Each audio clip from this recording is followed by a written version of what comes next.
Mortgage One Studio. Russ Clark with you. Dean Weingard's with me. I am glad to be here too. Russ 2 is days in just a row. He's just this fountain of information this morning. I pride myself in occasionally telling you something you don't know. Well, Occasionally the happens, idea that HP is going to be selling their computers with Linux installed, I think that's wonderful and remarkable. Well, and that will be their base models. It's not going to be a requested. That's just the way they advertise them with Wow. Linux. I mean, I have a couple of Dell computers that have Linux on them. That's what I run. And they offered a couple of models that you could buy with Linux installed, but it was like sort of a special order thing. They don't call it Linux; they call it something else.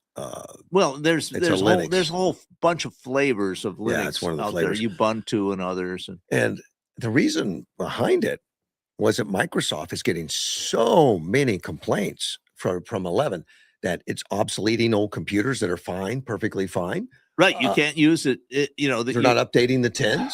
Yes, and you can't take these older computers like this one's okay. This one's I had to put 11 on this, but my computer at home is older, even though it works fantastic. I like it. It's got 10 on it, but no more updates, which is kind of a blessing, I guess. Well, in a sense, but it gets to be the point where a lot of things that you want to do won't work. Right.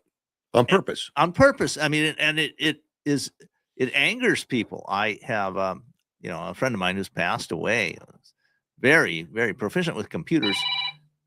He just hated the Microsoft updates all the time because it constantly changes things in the operating system that you have no control over. Correct. I'm with him. Let's take a phone call. Ted, good morning. Good morning, sirs. How you doing? We're doing well. You're up bright and early. Get on the Trump train, baby. Kelly and Hobbs better pay attention to what just happened because their days are numbered. The left and the press on the left keeps saying that MAGA is fractionalized, it's breaking up, Trump has lost his steam, and they try to make it true by saying it, but it isn't so. But yeah, I think yesterday's races went Trump's way on all of it. I think it went our way. Yeah, our way. I agree with you, Ted. Yeah, don't agree with Ted anymore.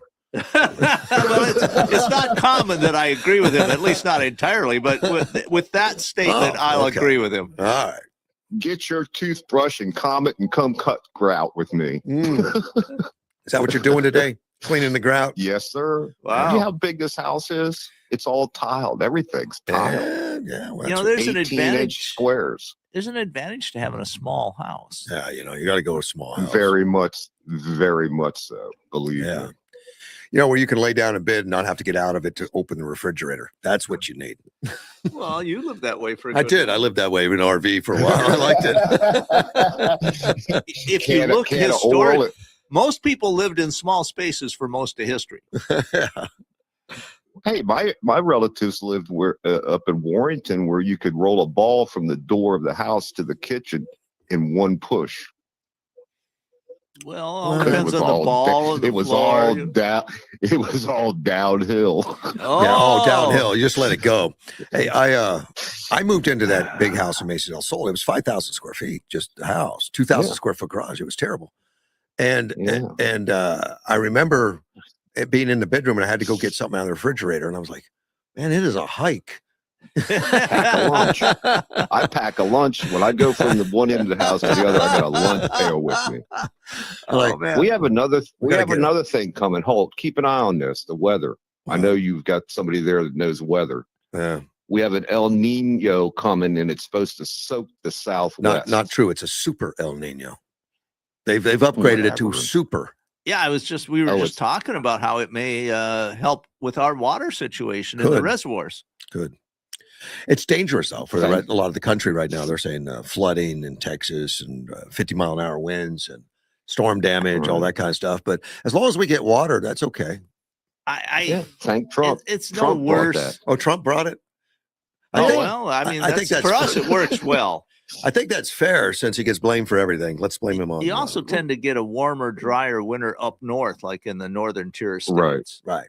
That's why, and cooler for some reason up there too. Yeah. Trees ought to be beautiful this coming winter.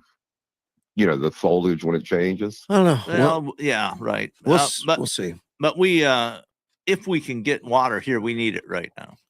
But they say that won't happen right now. It's going to happen like in months. But that El Nino lasts like the rest of the year. Correct. It sets something we up. We have tons of water. Cactus. Go ahead.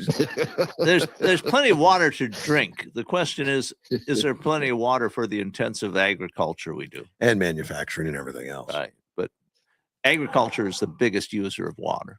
It is. We need to get SpaceX to capture meteorites that are ice balls. Well, Ted, God, that's the second time today. I think that's going to happen in the next 50 years. Seriously. Yeah.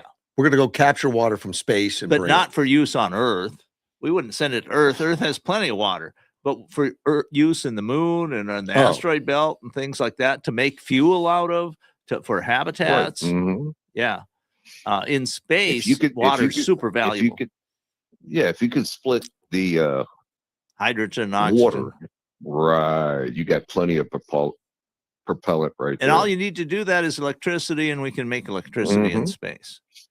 Apparently, that's Musk thinks that's the cheap way to go to be data centers. That's what he's saying. And Musk is almost always correct on the basic physics. I've never seen him to be wrong on basic physics. Let me put it that way, because he understands it better than nearly everybody. That was one of the first experiments I did in science class was breaking down water into its two parts. Yeah, I had a bad experience using electricity. Would you blow up? Yeah. And it was entirely my fault. You were using that Bunsen burner to light a cigarette. That's what happened. It's I don't think I want to go into more details. I've heard it. It's an interesting story. It's great. Yeah. Yeah. All right. Let me let you off here. I just wanted to get on the Trump train, baby. It was a great day. Absolutely. We need more of them now. Thank you, man. Take care. Bye. I better get my disclaimer out. I should have done it before, Ted, but he didn't. Oh, well, it's important, but better late than never. He's all good. All content presented on the Russ Clark Show, including statements made by guests, commentators, and callers, reflects the personal opinion of those individuals and is provided for informational and entertainment purposes only. These views do not represent the official position of Mortgage One Studios, its owners, employees, affiliates, or partners. Mortgage One Studios does not endorse, verify, or guarantee the accuracy, completeness, or reliability of any statements made by third parties during programming. All right, now we're safe. I'm safer. Yes, we have our guards up. I do actually. I been doing it long enough to have a filter. I try to pay attention to that always. In fact, when a caller comes in and as especially when you don't know. I won't necessarily correct them by any means, but I'll distance myself. Sure. Like, I'm not responsible for this. I don't agree with it. Right. Whatever. But try to do that. And Edward's been good at that. He'll keep an eye on me and let me know when I screw up. I kind of like he takes joy in it. Well, that's good. It's nice to have unpaid help like that. Yeah, he's pretty cheap. He just sent me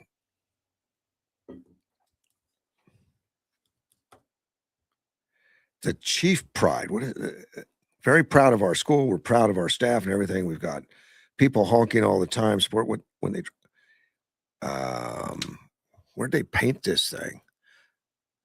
Massapequa students. Do you know where Massapequa is? Oh, I've heard. It's in New York. Okay, yeah. I knew it was in the east there because it's an Eastern Indian name. Yeah. Well, I grew up on the East Coast.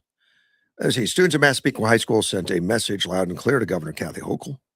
Administration's trying to force to ditch their long-standing team name, the Chiefs, because it's racist. Everything is racist. I know. But they put the defiant motto was freshly painted onto a massive mural outside the Long Island campus, named at state education officials threatening to revoke the Chiefs' nickname, thanks to a 2023 ban on Native American logos by the border regions. Do the Native Americans want that?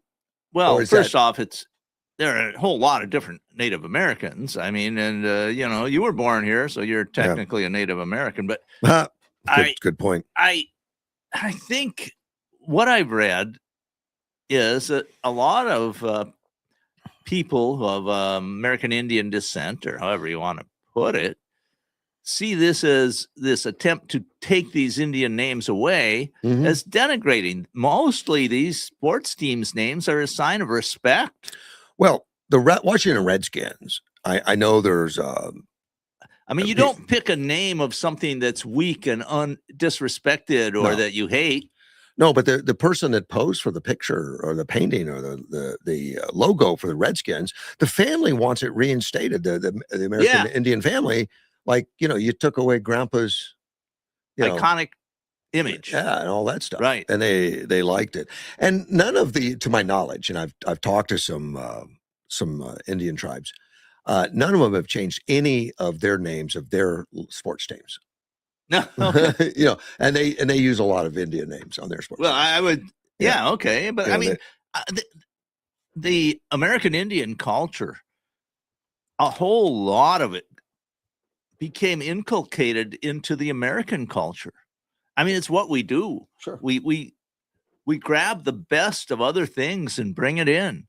Wait, when I grew up, on Air Force bases and stuff. The kids get together and play Cowboys and Indians, and that was just a normal thing. That would be taboo now, wouldn't it? I suppose. I mean, vaguely. I think my peers, we were more playing Army. World War II. We do some of that too, but some Cowboys and Indians. I don't remember if we actually played Cowboys and Indians much. Yeah, but I do remember, playing Army, and of course we all watched these immediate post-World War II propaganda shows, where the Americans were completely the good guys and everybody else were the bad guys. Well, the Indians generally were the bad guys. They just...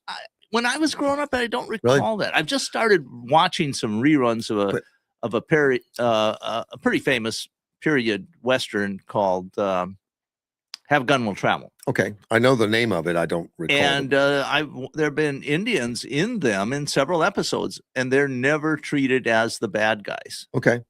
I mean, they could be an opponent, but they're treated with respect. And often they're shown in a better light than the European characters. As a child playing Cowboys Indians, you wanted to be the Indians because you got that cool bow with the rubber tip arrow, the rubber tip arrow. Yeah. I want to be the Indian. I'm just saying that wasn't derogatory. No one even thought of that being well, some probably did. Maybe. I mean, we never did. I just don't recall it. I remember, as a child, I didn't think of Indians as lesser people. It just wasn't there. I mean, certainly not from my parents. My parents were racist, no question. But they didn't really talk about it, very much. But they definitely, and I think that just comes from lack of education, lack of understanding. Well, you look at the historical documents, and there were a lot of racism was just rampant in terms of black people and black slaves. Right. But it was really a very mixed bag for the American Indians. There was a lot of respect for American Indian culture, and there was a lot of intermarrying between American Indians and the European derivatives, Americans. I mean, there's just a huge amount of that. And eventually it has become that way with black people too. But I have acquaintances now, and I've had them in the past, where people I find out later they're part of a tribe. Yeah. Oh, yeah. But I didn't know. You don't know in today's culture. I mean, but it's kind of interesting. In fact, I have a guy that works for me that's part of the Kachan tribe. I didn't know that. To me, he was just Don. I didn't know, and I guess I didn't know it until he put a drill through his hand. Mm. He was holding a piece that he had to drill. Yeah, right. No, I mean, drilled right through it and all that happen. stuff. So I went and visited him in the hospital and all that stuff, and he invited me to this dinner, which you had to buy these tickets for, which I did, and it was his family, but it was done. I mean, it was all the tribal dancing and everything. I said, I had no idea. Sure. So we had a great time. Let's talk to Gilbert. Gilbert, good morning. Hey, you know what? That comes even close to us here in Yuma. Right. How many people have transferred from wherever, meaning California, and they see my great logo, the Yuma Union Criminals, It's always a controversy. Yeah. Yeah, it always is. and Yeah. we're just a high school. You know, we're the only criminals in the whole United States. Oh yeah, nobody wants to copy it. Yeah, well, I can understand it because you got to be powerful. Yeah. But we've seen people, and they say that it's bad for the kids growing up to side with the criminals. Right. Well, Wow. the kids understand what's going on. I think so. I think they understand right from wrong and everything. And there's a certain rebelliousness in children and in teenagers that are going to cleave to that image just to show that they can take it from everybody else and they can go their own way. Edward wears a criminal hat sometimes in his place down there in Virginia, and those people have no idea why he's such an idiot. You know, he has to explain himself real quick. You know, if you're a Yuma High graduate, yeah, and you're somewhere in New Jersey or wherever, and you see a Yuma criminal shirt, I mean, when I say Yuma criminal shirts, other than in Yuma, my heart just goes, wow, a criminal. Whether you're a criminal or not, the fact that you bought that shirt, is something. Yeah, it is. I think that high school could make a lot of money if they really promoted and pushed that thing. I think it would sell like crazy. Yeah, but you know what? It's not the same as being a real criminal. Yeah, that's true. Do you have a tattoo that says criminal? No, but I have 5 generations. I know a lot of people that do, though. Yeah. Well, yeah, so do I. Yeah. So do I. Yeah. So do I got other tattoos, but as far as when did this all come out? About the 80s and 90s, when we can't have those logos on it? Was it the Native Americans, or were that white people with their agenda? I don't really know. It's cultural Marxists were pushing it, and I think it goes back to as early as the late 70s, maybe. I don't think anyone asked the tribes if they wanted. No, I mean, what these are they're people, they're small groups that get media attention because the media like the message, and then they amplifies it, and the message is essentially America's bad. Yeah, but yeah. But so, not to sound racist. Now I'm scared. So, no, not to sound racist. So it was a bunch of white folks pushing this narrative. I think that's true. Mostly correct. It is, I think. Yeah.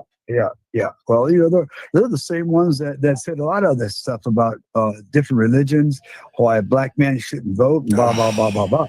Well, same damn thing. And the thing is that Amerindian culture, you know, the people who were here before the Europeans came, has been so successful at merging with American culture that you have these genetics from American Indians just widely spread throughout the population, and you have European genetics widely spread in the Indian tribes now.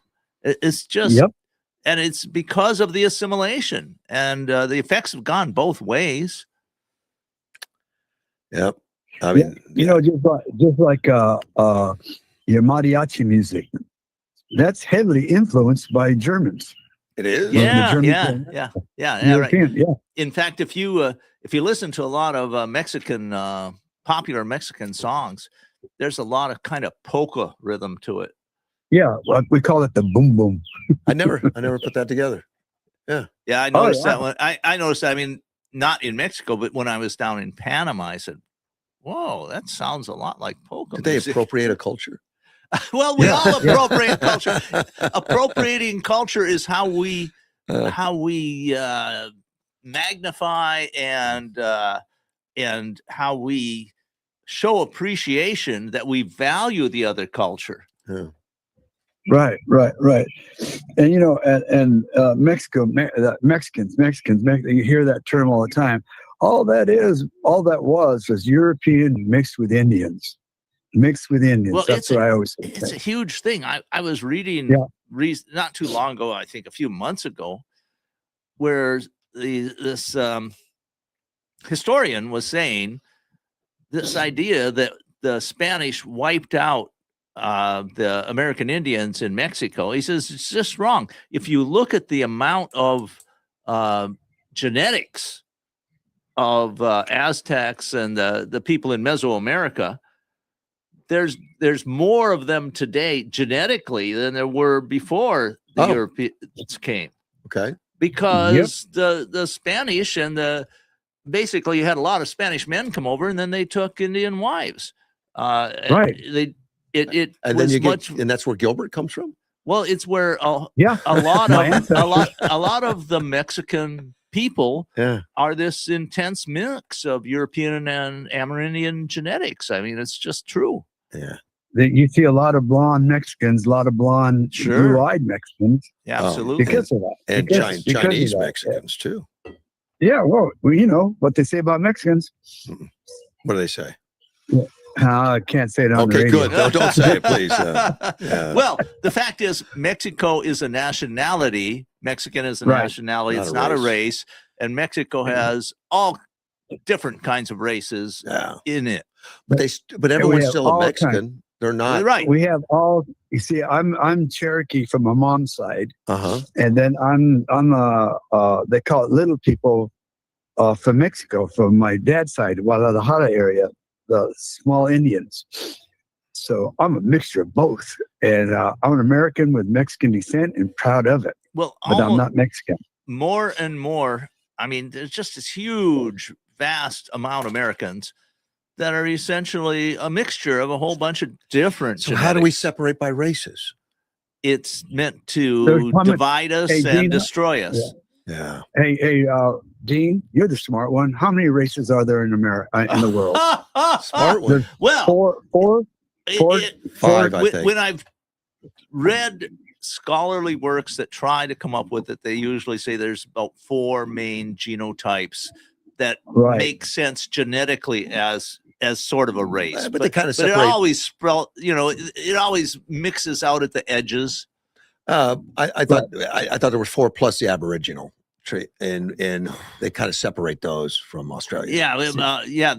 The Australian Aboriginals are kind of unique in their genetics. So but it's a real small number for them. They would be the 5th, probably. Yeah. See, I always thought Aborigines were like Indians. Well, it's really different. They are different, and they have some sort of Caucasian features, and they have they're very dark skinned, but they're really not the same as African Negroes. The genetics are quite a bit different. Yeah. Right.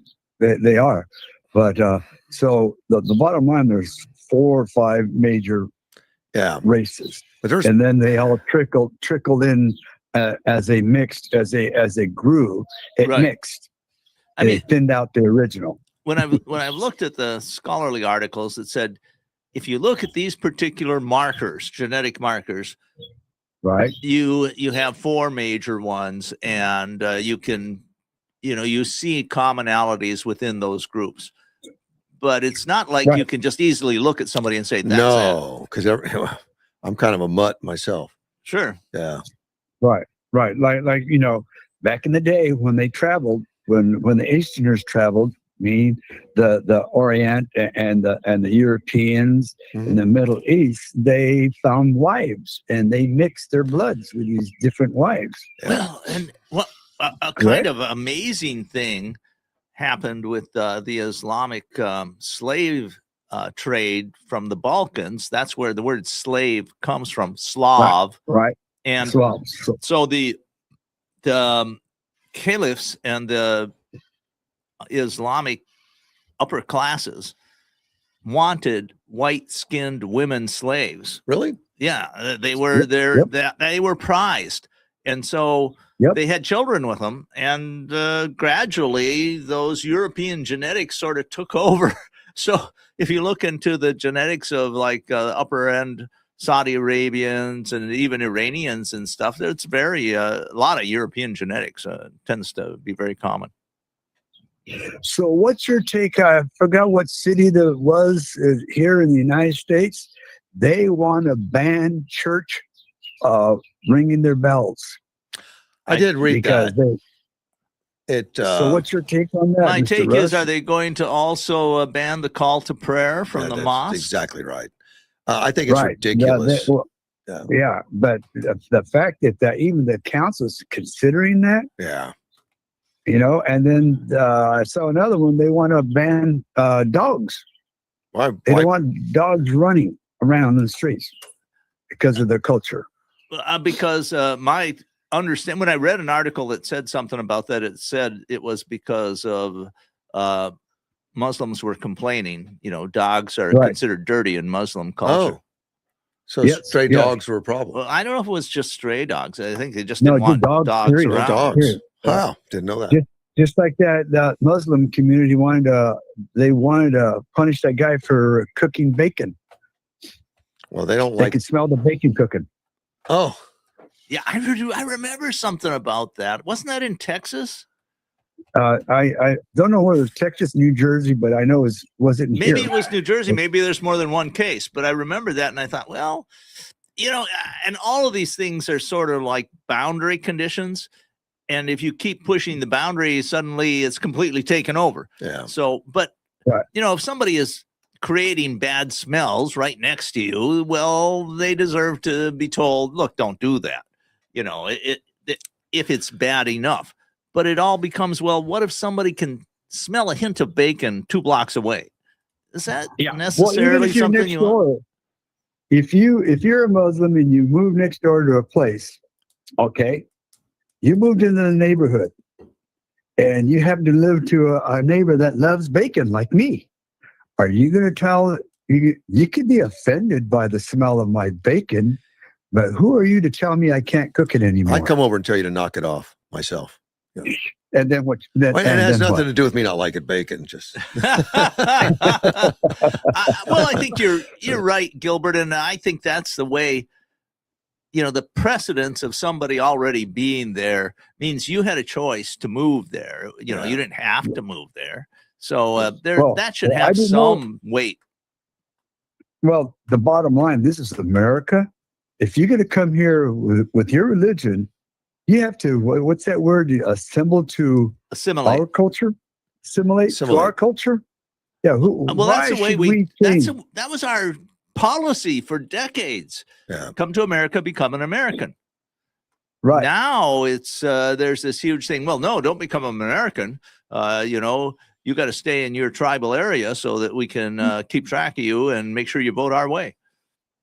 Exactly. That's what I'm getting at. So we have gone like Nikita Khrushchev said, we will bury you without firing a shot. I think we're making a comeback, though, Gilbert. I think we're starting to stand up and say, wait a minute. I think so. Yeah. And I think so. Yeah. We just need to get them panty wasters out of the way. And the ones I'm talking about are the legislators. I'm going to plug a book I just read here. It's called Call Me an American by Hung Kao, who is the acting Secretary of the Navy. And he wrote the book before he became acting Secretary of the Navy.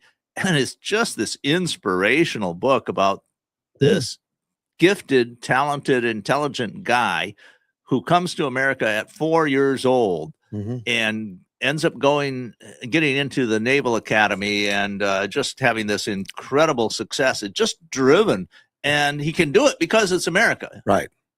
Well, look at that South African Elon Musk. Yes. Yeah. Yeah, that's a great example. Yeah. I mean, Elon Musk, who I consider the genius of our age, if he had to stay in South Africa, maybe he'd have become a pretty decent engineer. Yeah. Or a software writer or something. But here in the U.S., he's created 2 or 3 of the most successful companies we've ever seen. And since he didn't grow up here, he didn't see all the boundaries. Sometimes part of it. I mean, it's partly his intrinsic character. I mean, I read his biography. But we put limitations on ourselves quite often. Oh, I think so. Absolutely. Yeah, We've discussed this. exactly. Yeah. The biggest limitations come from within. Yeah. Well, look at what America has done for many people. Frederick Douglass, a slave, Yeah. was told he was forbidden to learn how to read or write. Yes. And It's look against what the he's law. done with his Yeah. life. Yeah. It's against the law. Yeah. But look what he did. Incentive, initiative, pride, self-pride. A lot of what we've lost in America is self-pride. Right. Very deliberately. Yeah. I mean, that Well, it hasn't been. It's been because of our intrinsic willingness to help people and not wanting to offend people, and those characteristics have been turned against us to try to divide us and separate us and destroy us. Yeah. And he had to work Right, hard and to work within the system to make a name for himself. Yeah. And it was because the educators were telling us we were weak-minded if we tried to have our own way of thinking.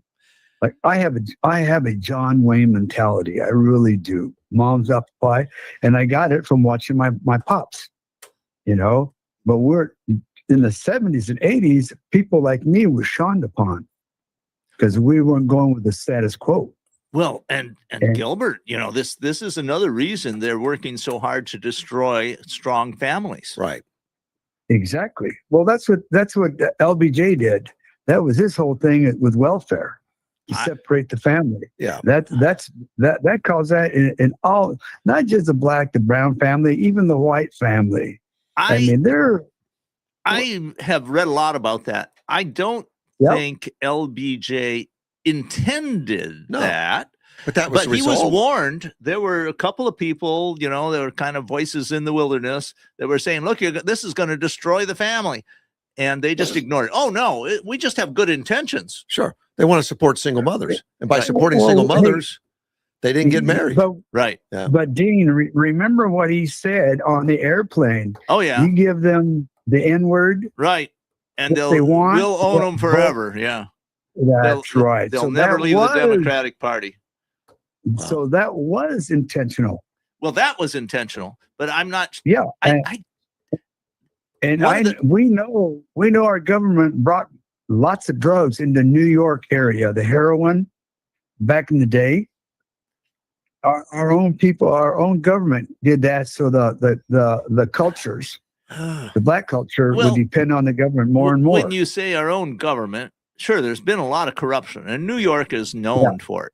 But yes, I don't think it was governmental, that there was a policy in the New York state government or at the federal government that we want to weaken black culture by bringing in drugs. I think the government itself. I don't know who would. Well, first off, the government's not completely unitary. Yeah. Yeah.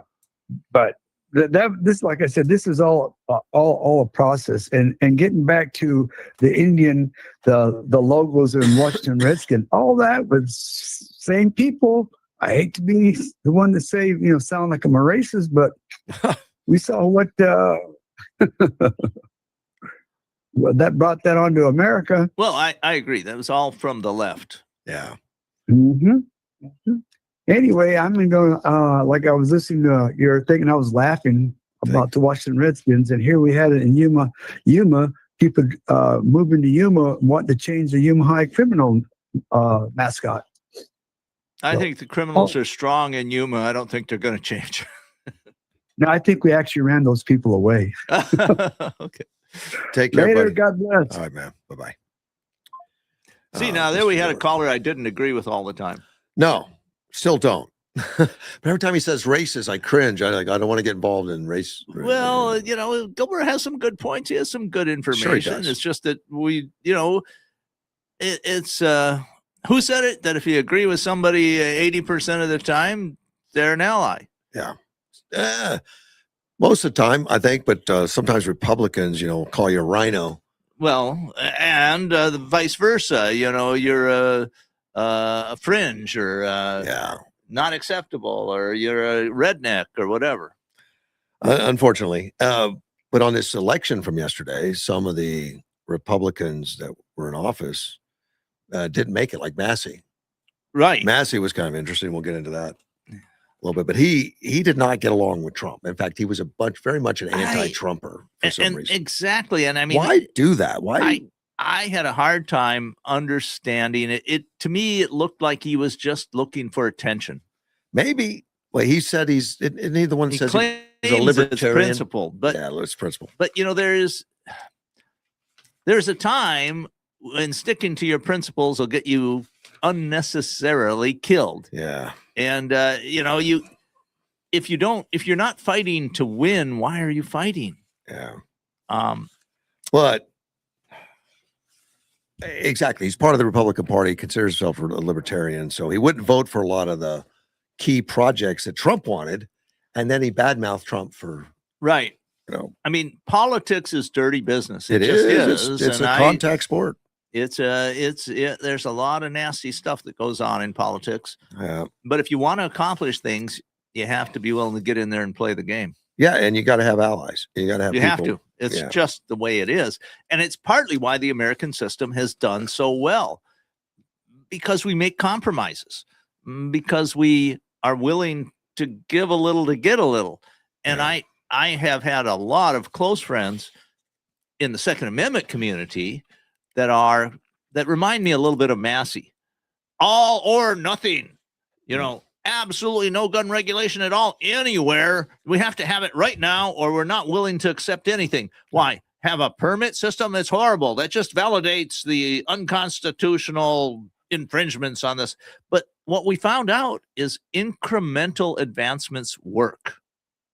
Get a little bit here, next year you get a little more, and pretty soon we are where we are today, where we have like 40 states that are, well, let's see, it's 29 states that have constitutional carry, and the rest all have shall issue. And we're going, wow. When in 1976, when I started the fight, I never would have thought that could have happened. Just little chunks at a time. Yep. A little bit here, a little bit there. And I like it. The states were doing it. That's how you eat an elephant, And yeah. But with states doing it, other states could look at it and say, well, that worked for exactly. Them. Exactly. Nice. And we found that, and I wrote an essay a few years ago and had a really good response. I said, incrementalism versus all or nothing. Right. We found through experiment, through trial and error, incrementalism works. It does. Bill Cassidy is the one I'm thinking of, Louisiana. Yeah. Now he lost, and he's very bitter about it that he lost. And he was anti-Trump. And there's a resolution that he actually, let me see, this was the resolution against the Iran war. Some of the senators wanted to handcuff the president financially. Right. And Cassidy was supporting the president on that issue. Well, after he lost his election, he changed, he flipped, and now he's voting against it just for that reason, which I have such a lack of respect for. I mean, this is a personal attack on Trump versus ideology that he wants to do right for the country. I have been surprised at how bitter and vitriolic politicians are. Massey's, or can be. Massey's just as much. I got some quotes There's from him. no grace in many of them. There's no being a good loser.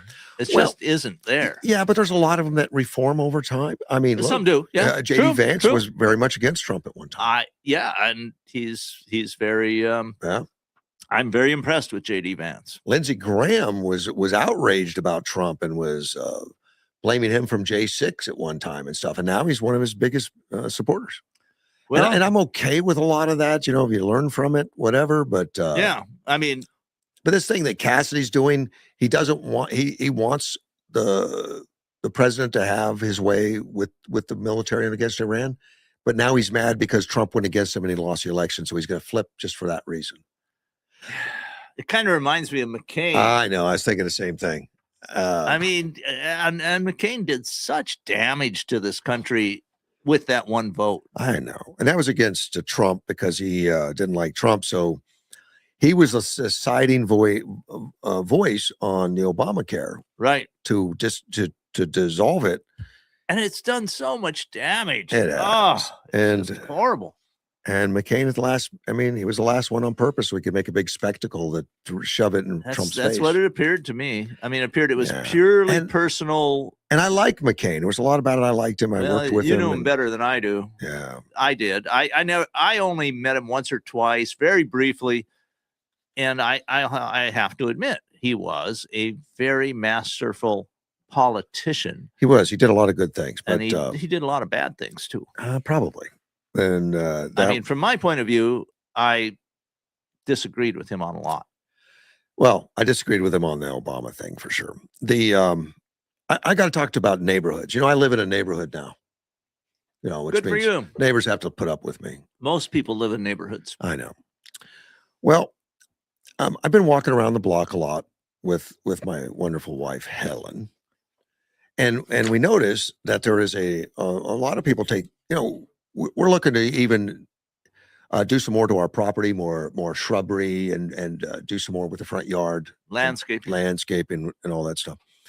And we're going to put a tree in, and we like the little house and where we live. And I came from a big house. It's a joy to have a little house where there's less to clean.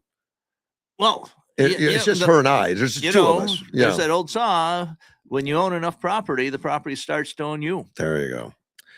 Well, but we notice there's a lot of neighbors that don't have a love for cleanliness or order or any of that stuff. Oh, so the question is, as a neighbor, what do I do about it? Now, there are ordinances in the city of Yuma that many of my neighbors don't even come close to following. Okay. The way the city works, though, they don't really have ordinance police. Somebody would have to say, look, this guy's got an abandoned vehicle in the middle of his yard with weeds growing around it. Right. You'd have to call the city and say, come talk to the guy. They will. They'll go talk to the guy and give him 30 days to clean it up. So as a neighbor, and you can do it anonymously. You don't have to say who you know. As a neighbor, though, should you start off with a knock on the door? I would start with talking to the neighbor. That's how I'd start. Yeah. I'm not disagreeing. I'm wondering how that goes, though. It's tough, I mean, that's not an easy thing. Look, it's one of the reasons I like walls. Yeah. Well, in the city of Yuma, you can look at you can't have a non-functioning vehicle in your yard or whatever with weeds growing around it. It's just that simple. You can't have it. If you can have one in the garage or in the backyard if it's fenced and not visible. Right. Like say a collectible you're working on or something. You can do those kind of things. Like I said, a very close friend of mine had like 6 or 7 vehicles in his backyard. I've got neighbors. Well, in the backyard, I think you can put a fence around it and cover them, and then it's okay. It's not visible from the street. It's not visible. I think those are okay, probably. And I mean, for him, it was he was absolutely brilliant mechanic, and he worked on cars all the time. I understand it, and that could be done. But if you start putting it now, I literally have neighbors that have weeds taller than the car in the front yard. Yeah. It's amazing to me, and I know those cars have been there for at least the 2 years that I've lived there. But I'm thinking, that hurts everyone's property value. Well, yeah. I mean, could you sell your house if that was your next door neighbor? You could. Well, I'm the kind of guy who would look at that and say, I bet you I can get a deal here. Exactly right.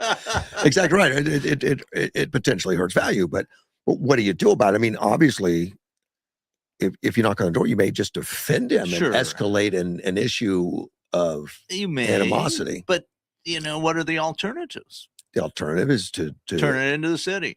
And the city gives 30 days to clean it up and says, look, you got to clean it up. You got to meet the ordinance and you got 30 days. And I don't know, does the neighbor get angry and start looking for who turned me in? Probably. Yeah. That'd be my guess. Yeah. But there are possibilities. You could go to the neighbor and say, hey, look, I'd really like you to do something about this car. The city says this, But. So what happens if I go to a neighbor and I say, look, is there anything I can do to help you? Right. with this car that's obviously abandoned and everything. And they tell me to mind my own business, get off my property, I'll call the cops. Then you go to the city, maybe. Well, then he knows who did it. Yeah. Yeah. Yeah. And so most neighbors never do anything. Yeah, I've seen a lot of neighbors turn people in. Have you? I've seen it happen. Yeah.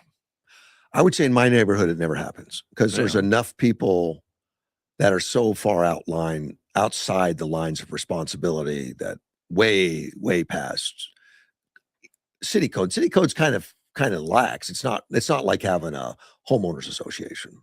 Yeah. You know? Well, yeah, I'm not a big fan of homeowners associations. Oh, they can become stupid. But the city code on grass is you got to keep it under 11 inches. I mean, that's not crazy. Yeah, 11 inches. That's a pretty good year in Yuma. I've got neighbors with grass over 11 inches.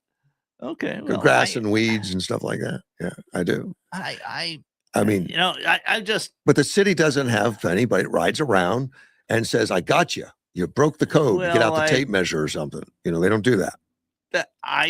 Frankly, I think that's probably the way I want a city to run. Correct. I don't want them. Yeah, correct. I don't want them to be I don't want to be the homeowners, the Karen from the homeowners association. Right. It's most of my personal response to something like that is, I'm not going to get a hold of the city or even probably make much of an effort with the neighbor because it doesn't bother me. Okay, I understand. Let's take a phone call. You're on the air. Hey, Russ. Good morning. Have you, morning, Dean. Sorry. Good morning. Let you out. That's all right. You were talking about people's yards. Yes. Have you ever checked to see what the landscapers charge to get their, have them do things for you? Have you ever seen the price? A little bit in the past, but I mean, it could cost easy $30,000 to do something simple to your front yard. Yeah. Oh, come on. 30,000? Oh, yeah. I mean, it all depends. Are you talking cutting the grass or are you talking? No, I'm not talking about. I'm talking about putting in landscaping. Yeah, trees and all that. It can rusted go way rocks high and stuff. Yeah. Yeah, but I'm talking about cleanup. You were talking about the lawn, just the grass cleanup. Just cleanup. I have no idea. I imagine it would be usually a couple hundred or less, $100, depending on the size of the place. Yeah. Yeah. How much do your mechanics get paid? Are they? Well, we bill the customer at somewhere around $130 an hour to work on a car. Of course, that's everything. That's the whole overhead. But yeah. Oh, let me ask you this: do you think a person that comes in and cleans up a person's yard, is worth $100 an hour? Probably not. I would imagine it would be less than that. I imagine they would charge less than $100 an hour. You better call around Yuma because they all want $100 an hour. Are you serious? I didn't know it was that high. Dead serious. I've been checking on it. I'm going on 80 years old, and I can't do it hardly anymore. Okay. $100. I remember as a kid, I used to have a lawn. I'd borrow my dad's lawnmower and go out and make a few bucks mowing lawns. But, well, right. Man, that sounds outrageous. Well, it is. And the thing is, they have a 2-hour minimum. Really? So it's $200 to come, and 2 hours. I mean, small yard, 2 hours is going to take care of the whole thing. Probably. Oh, it all depends on how much you have to do. I mean, but if you're doing that every month, that's $2,500 a year. Well, right. I'm thinking of my buddy who had somebody who would stop by and say, "Hey, your lawn needs cutting or with," and he'd pay him $25-$30. That was a while ago. No, it was within the last 3 years. Really? Yeah, but it was a very small front yard. Okay. Yeah. And there wasn't much that had to be done. Not a business, but just a neighbor. Well, no, this guy made a business of it, but he was he'd leave his card on the front door. "Hey, I see your lawn needs to be cut and you want me to stop by?" And then my buddy would call him up and then he'd come over and pay him $25. I mean, because it was done in 15 minutes. So how much have you checked around on these prices? You called a lot of them or just a couple? Oh, yes. Oh, man. I had no idea. But I know if the city, and the thing is, my neighbors, there's 2 landscape companies that come by, maybe once or twice in a 4-month period, if that. And they come over, they get their weed blower out, they blow their front rocks off, and they may look around a little bit, and they go sit in their truck in front of the house for 2 hours, and then they leave. Oh, wow. Wow. Oh, man. No, that's not very good business practice. Ooh, ouch. Yeah, Wow. and then when I started calling around from my yard, and a 2-hour minimum at $100 an hour, and some are even more than that. That's well, partly unfortunate. what we're seeing is inflation too. I have to admit. Yeah, I'm thinking it. But to come and sit in front of someone's yard for 2 hours and then charge them for it? You're describing what I would consider abuse. Maybe we need to start a new business. But I have no idea what it would be involved in that business. I mean, there's some overhead and there's all around, Russ. I have a hard time keeping my own yard up. I'm just not. Well, that's where I'm at right now. Yeah, at 80 years old, you got to be careful too. Man. I'll tell you what. Our fire department out here in the foothills is wonderful. Yeah. If you need the smoke alarms changed, they'll come and change them for you. Seriously. Seriously. That's nice. That's really nice. I did not know that. And I'll tell you what, if you need a light bulb changed, I told him, I said, well, what about, I can't get up on my ladder. My wife would kill me if I get up on a ladder. Yeah. Well, and you might kill yourself if you did. I don't blame her. Granted. They call, they talk to the captain. The captain says, if we're busy and they're not busy and we have the time, we'll come by and change those light bulbs. I said, whoa. You're not going to come by and just change one. If I need more change, you're going to come by and change the damn lights for me. That is great. That's good public customer service. Absolutely. I mean, I like that. That's great. And you know what? Our fire department. That saves him from the call of having to come pick you up off the ground and drag you to the hospital. Oh, man. Yeah. Think of that. I mean, think of the potential money saved by a hospital call, even for a relatively simple fracture or something. Oh, man. And very dangerous. This fire department, the fire department out here is just wonderful. Now, is that city or rural metro? It's rural metro. Absolutely great, them. And what a plug for those guys. That's great. And you don't get to meet them unless they're in your house where you can talk to them. Right. They're people just like you and I. Dean. They're not that bad. They're great guys. But but landscaping, they want more money than they're worth. I had no idea. I'm gonna have to take a look, but we can't let I live in a neighborhood where some lawns have gone completely out of control, and it kind of hurts the whole neighborhood. Well, I agree. But if you're of age where you and Dean are getting, and I am already there, we can't do it. Our hands stop working. Yeah. We can't stand very long. And the gouges like that, that's ridiculous. I'm going to take care of my lawn as long as my wife can continue to push that lawnmower. We're good. You're so bad. All right, buddy. I appreciate the call. Yeah. Thank you. Oh, you're welcome, sir. Have a great take care. day. Bye-bye. Helen still might be able to. Oh, that's right. But we're not broadcasting. It's only over Facebook. No, she gets it. And she'll listen to it later. But she's the only one that cuts grass. Okay. She absolutely loves it. It's her therapy. It's her exercise. Great for her. And she gets out there and loves cutting the grass, watering it. And I'd better notice it. Yeah. Well, when I was relatively young, 12, 13 or so, my mother was an absolutely fantastic gardener, and we had flower beds and an enormous yard because we lived out in the country. So the yard was probably well over an acre. Wow. And it went right up to the fence where beyond the yard was pasture for horses and stuff. And it took a lot of work because you had to mow that grass. I hated it. Was that a riding lawnmower? No. Yeah, that's what I mean, we did.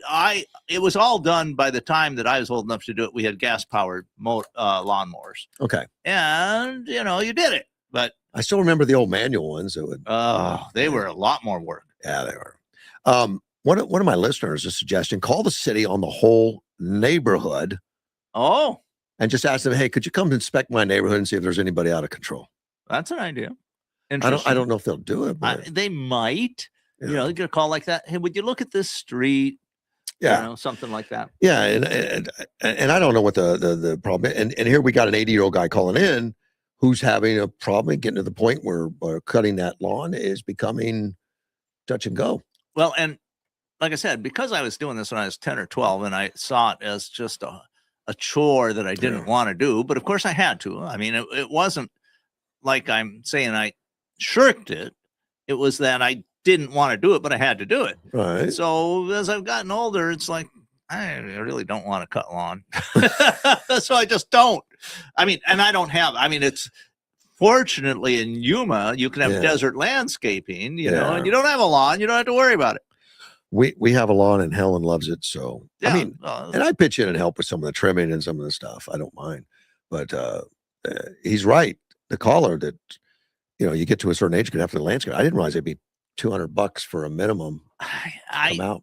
I haven't. I had the last time I had some landscaping done was probably 3 years ago or more, and I thought it was reasonable. You know, I had to have some trees trimmed back. I think I'd find out a local high school kid that would want to make a few bucks or something. I was thinking of that too. I was thinking, boy, you know, if you were a neighborhood young man who wanted, or woman who wanted to make some extra money, charging $50 to do a lawn, you know. Well, I remember maybe I used to do it for like $5 a lawn when I lived in Minot, North Dakota.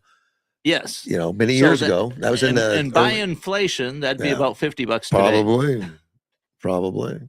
Well, no, that wouldn't. $50 would put it back about 1965, and you were. That was 10, 20 years after that? It would have been 1970, 1969. Well, that's not that far. That's about 8x for inflation. So it'd be $40 today. Yeah. But I could go out and cut 4 or 5 lawns real quick. You know, a lot of those military guys would just say. Well, the lawns on most military posts that I've been on are not very big. These were in North Dakota. They were pretty good size. How large are we talking? 50 by 100? What? Oh, bigger, much bigger. Oh, really? Yeah. Wow. They were pretty spacious. That's pretty good sized. Yeah. I mean, looking at the lawns like out at the YPG housing area, they're much smaller. No, I've been out there. They were much smaller than what we had in Minot, North Dakota. Yeah. And the sign out in front of the air base said, "Why not Minot?" Well, the only thing, the most problem people have with Minot is it gets really cold in the winter, buddy. I mean, that's one of the coldest places in the country. Yeah. You know it's going to get bad. They start putting up the snow fences. It's coming.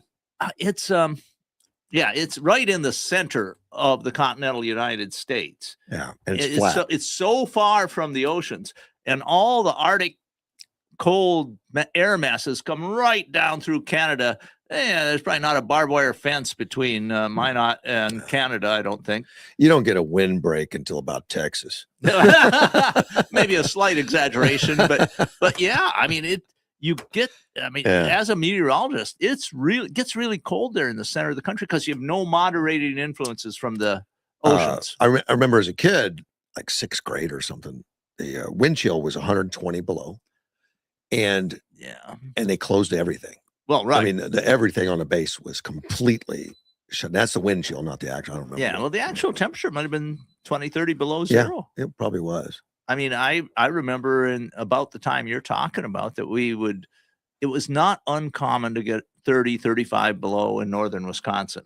Some people claimed we got down to 40 below, but I don't ever remember it getting to 40 below zero.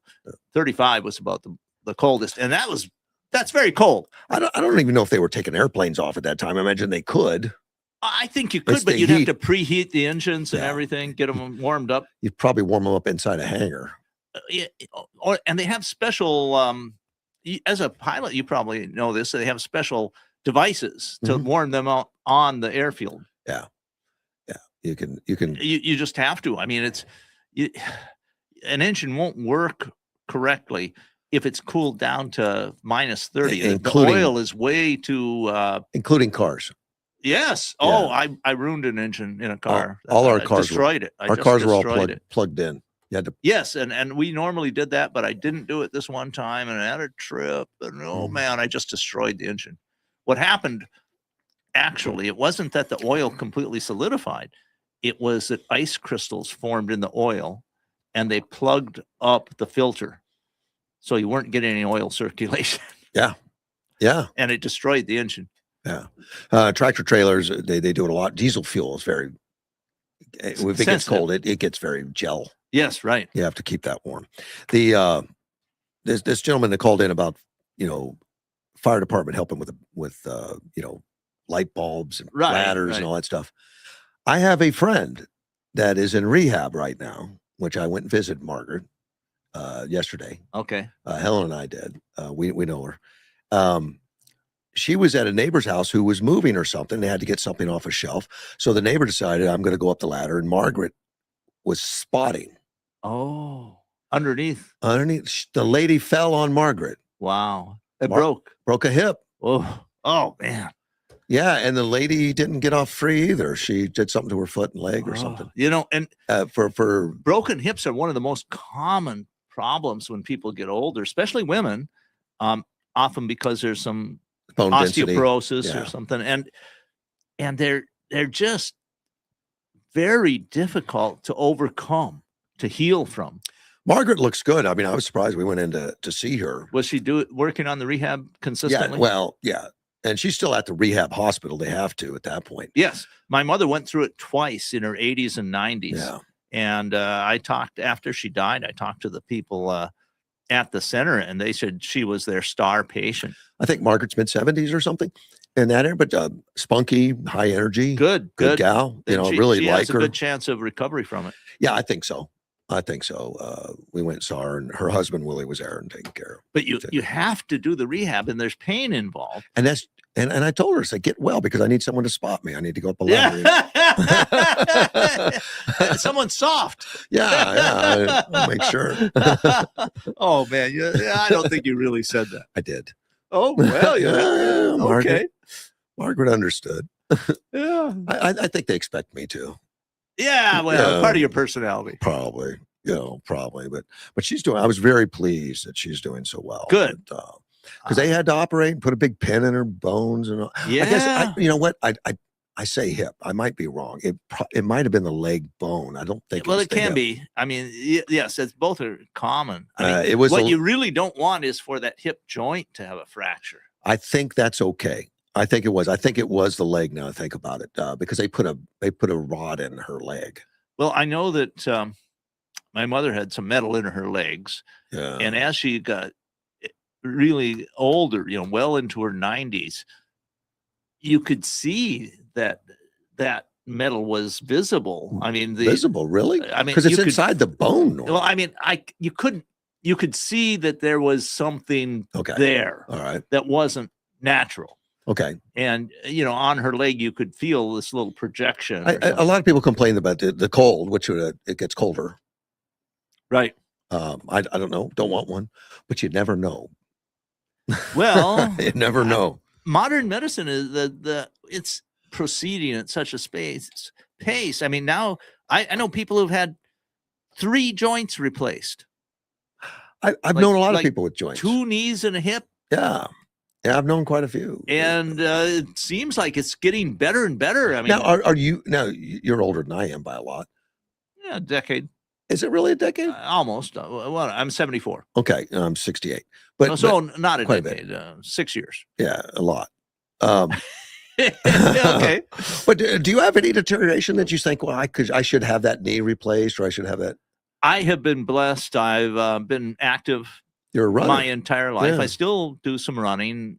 I just can't run as fast, and I'm very careful. I don't want to fall. But I think that if it comes to a point where a doctor says you'd be better off with a replacement knee, I would go with it. But you don't feel like you have an issue right now? No, not at all. I mean, I was going to say, I feel blessed. I don't have it. I had a pain that I thought might be associated with a hip about a year ago. Okay. And it turned out it wasn't anything associated with the hip. So, I mean, it was something completely different, an infection. And took care of it. Yeah, right. Well, but I've known so many people that have had, and I think some of it's injuries, some of it is not preventive.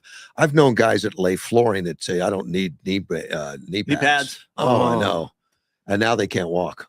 Yeah, exactly. Like I said, I've been active, and I've fortunately have never had much of serious injuries. Not much in the way of broken bones. I'm trying to think of broken bones. Have you ever had a broken? Yeah, well, I had a log hit me on the side of the head once, and so I broke my head once. Oh, really? Yeah.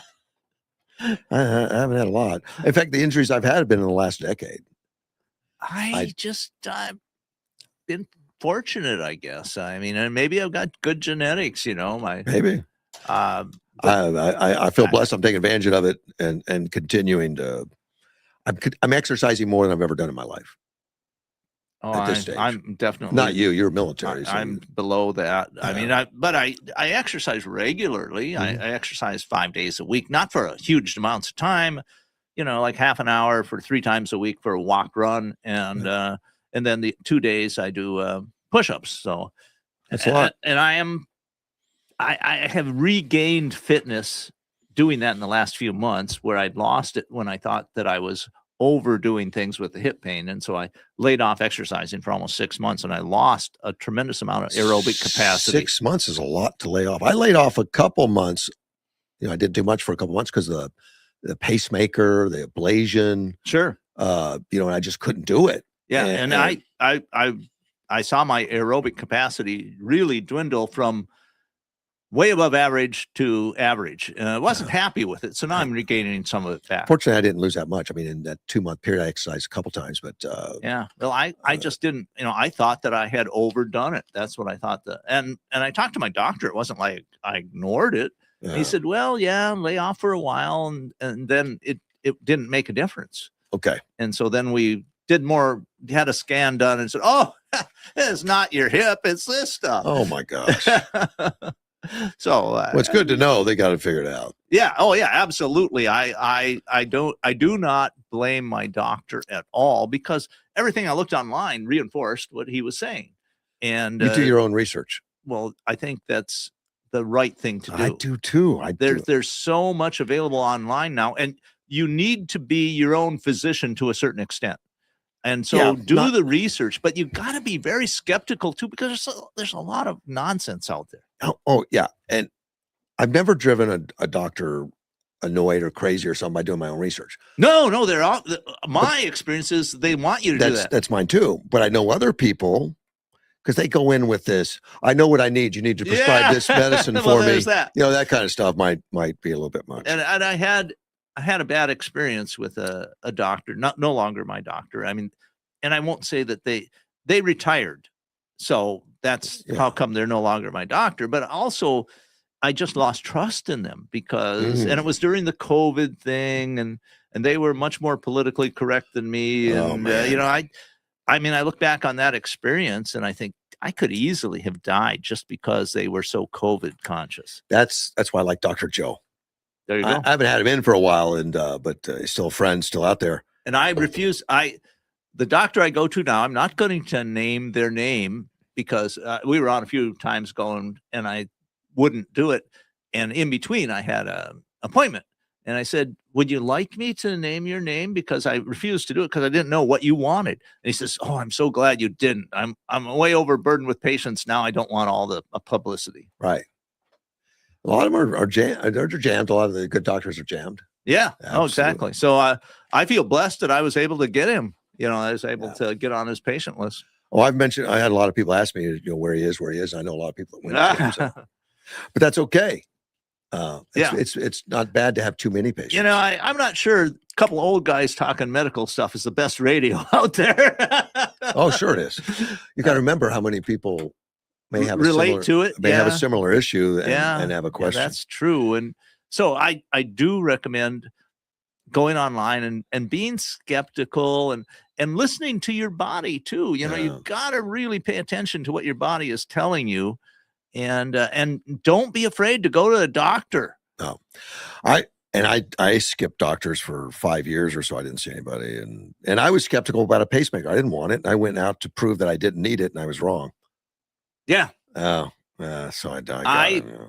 I've opened up my during the last visit. The doctor suggested that I think about a particular medical device, and I'm thinking about it more and more because it has to do with sleep. Okay. So, but I haven't gotten the full diagnosis from the expert in the field yet. He says you need to talk to your specialist. You know, but unfortunately, they won't have an appointment until July. Yeah, they're busy too. Right. Yeah, you'll get to them though. Hey, I want to talk about toilet issues. Okay. On a military ship. Oh, yeah. Gerald Ford. Yeah. And you know, the Gerald Ford got a lot of notoriety there in Iran. It's back home now, I guess. They said you go back home. They were out to sea for like 300 days. Yeah, 320 very some long days. time. Yeah. And I think I read somewhere once that they were designed to be like 180. But of course, they can get refitted. Well, and it's not like they were completely never in port. Right. You know. They did. But anyway, one of the noteworthy things was that the toilet system kept backing up. Yes. Yeah, I read about this and I went, wow. Enough where Navy officials had to go sit before senators in Washington and explain the plumbing issues. Well, it's a new design. You got a $12 billion boat. That yeah. You know, well, I told you how many toilets are on that boat ship. 650. Yeah, well, they've got thousands of people there. Oh, there's 5,000 people on there. You know, you got the so crew you only plus you have one toilet for every 10 people about. Yeah, there's a line. But there's 650 toilets on board. There's about 5,000 because you got the aircraft guys, you know, the pilots. I mean, it's a small city. People running it, you know.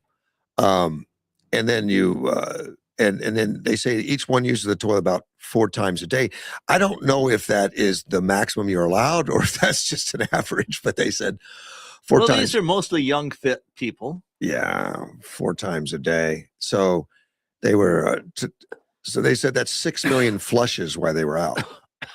Yeah. So the way that the Navy spokesman were talking about it, so, well, you know, we had 5,000 sailors at least 4 times a day, 10-month deployment, that's 6 million flushes. So really the percentages of clogs was really very small. I would wonder how the system is built because I know how the old systems work on ships, seagoing vessels.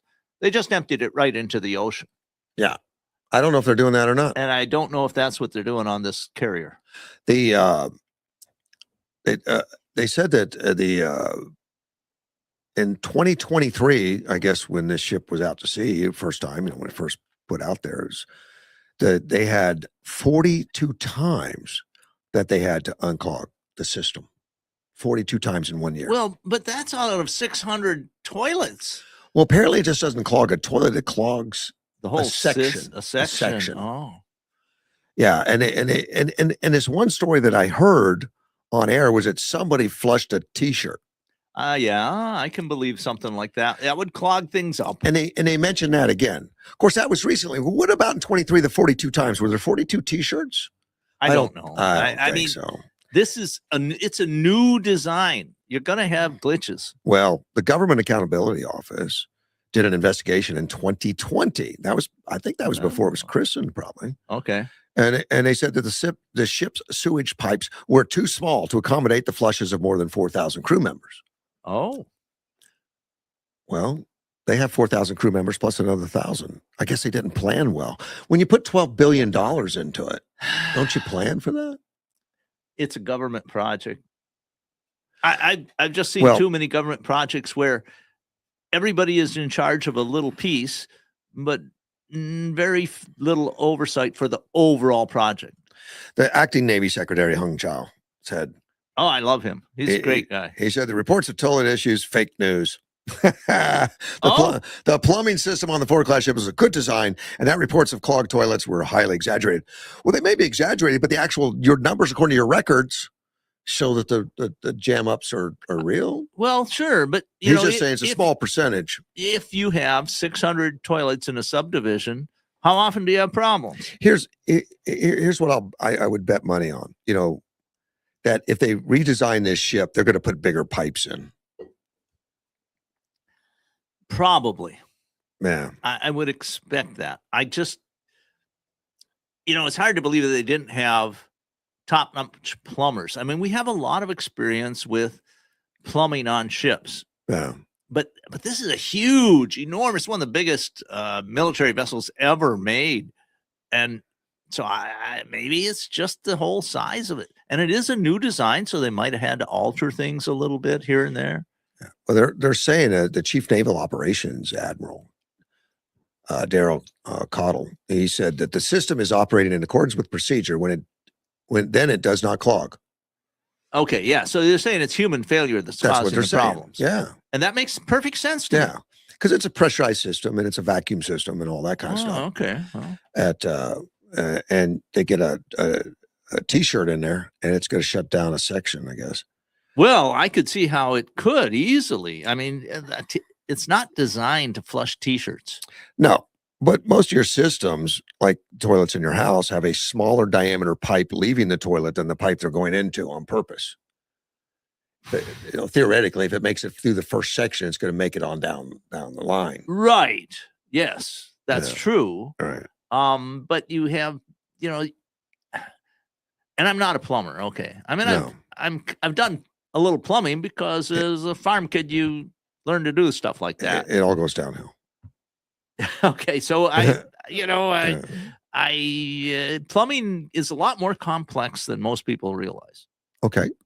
Especially on a you've got a high-tech naval ship. carrier, maybe. right? Yeah. I mean, you're going to have turns. You're going to have valves. I mean, with 650 toilets. Yeah. And apparently it's some kind of chemical they have to use, some kind of acid or something they put in, which is very expensive to use somehow. I don't know how that's expensive. Well, you don't want to harm your pipes. Yeah.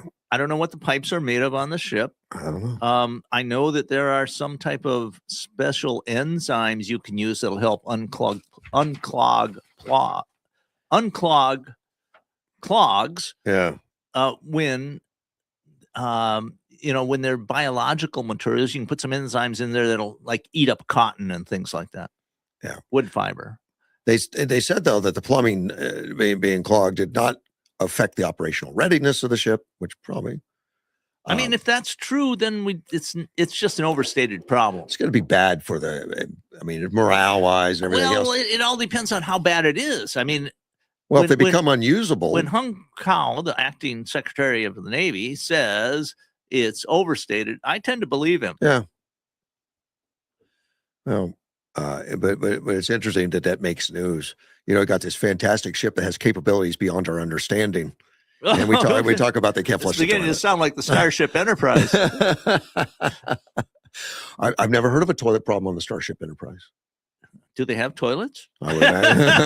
I never saw anybody use a toilet on the Starship Enterprise. I know they did. Oh, the pipes were too small, and it says clogs have forced the Navy to spend and this is weird, but it says forced the Navy to spend $400,000 per flush on an acid chemical that flushes out the pipes when necessary. It costs $400,000 to do that. I flush the pipes. That's awful. I mean, that may be something for the whole system. I don't know. I mean, that's a lot of money and you've got 600 toilets. So, but it's not. About $80 a toilet. No, $800 a toilet. I think when they flush it, they're flushing the system, not the single toilet. That's what I understood, because it would shut down a whole side of the ship, a whole area of the ship.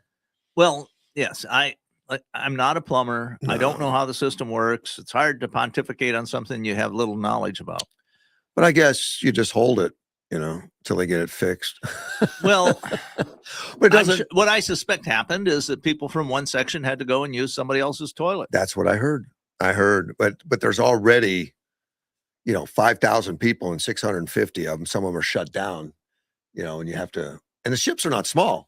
No, it's a huge ship. It's a little bit of a hike to go to the other barracks, to go to the other one and wait in line. Right. And in the meantime, you've got your duties, and the people on these carrier groups are busy people. I would imagine. That's from what I hear. I've never done it. I mean, it's not just a vacation to go on a carrier group somewhere. People are busy because there's a lot of things to do, a lot of training, a lot of maintenance, a lot of drills. I mean, it's not a vacation. I mean, how many lectures do you think the crew on that ship heard about the proper procedures of flushing a toilet? About one a week. Yeah, you have that military background. Yeah. They want that out of the news, you know. And the problem is if you just take a very small number of people who are disgruntled or who are willing to put a t-shirt down, or it could happen by accident. I could see how it could happen by accident. Sure. Somebody Somebody puts their t-shirt over hanging next to a toilet. They turn it falls in and they don't want to mess with it, so they just flush. Oh, yeah, could happen. SpaceX is about to go to IPO. Yeah, I heard about initial public offering, and they're looking to raise as much as $80 billion or more in the initial public offering. Which, if they do, would make it the biggest ever in terms of raising funds. Yeah, well, if the market value at offering reaches $1.71 trillion, that would top the previous records for valuation of a newly public rating. Of course, that's a valuation of all stocks combined once it goes public. Right. But right now, I think that includes Starlink too. I think Starlink is part of SpaceX. I think you're probably right, but it doesn't say that because here. Starlink is going gangbusters. Yeah, I mean they're growing, and my understanding was that Starlink is the biggest profit center in SpaceX. SpaceX also stands out because of how long that it stayed a private company. It's still a private company to this day. Yes. In fact, we don't know how much in sales they have because it's none of your business. It's private. Well, that's right. And there was a lot of speculation onto whether or not it would go public. And I've been reading about it for about 2 years. And, they're saying, yeah, it probably will, but, nobody knew exactly when. It was started in 2002, so it's been 24 years as a private business, which is kind of weird, as big as it is. Well, because it gives Musk a lot more flexibility. Correct. Once you go public, there's many more constraints put on you. But going public, the reason to do that, it gives you so much more financing capability. It gives you so much more cash. And correct. He seems to be able to do it without. He's been investing. He's been doing Starlink. He's been aggressive. There's something going on that I think there's a major expansion I don't know. coming. I mean, there's just a whole bunch of things. Let's see. Tesla includes the Optimus, and Tesla is not part of SpaceX. So I don't know for sure, but I know that SpaceX is the most successful space or launch company that's ever existed, bar none. And right now, the old Twitter X, the X now, right? It's private also. Yeah, because Musk bought it. Right. So and we don't know if X is making money or not. I mean, we just don't know publicly because we can't. But it does seem to be gaining a lot of adherence. Seems to have grown a lot since it was Twitter. Seems to be much more popular, much more open. Yeah. So I think Musk has this golden touch. Meta, which is Facebook, they started as a company 2 years after SpaceX. They started in 2004, and they went public many years ago. Yes. Same with Uber Technologies. They were founded in 2009. They went public years ago. So Musk has really held off on this thing.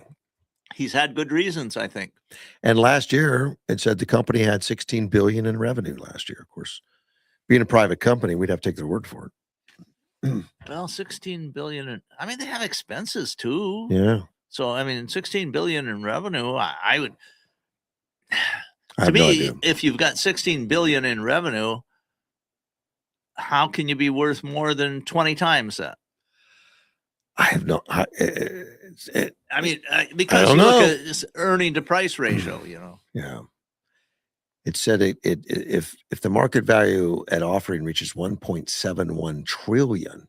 Well, that would be the total. And what they're looking at, I think the reason that it's valued so highly is the potential for expansion is enormous. Yeah. So I don't have a date when it's going public, but you're going to have a chance to buy some stock. Yeah, I should. I wouldn't be buying SpaceX, so I'd buy Tesla.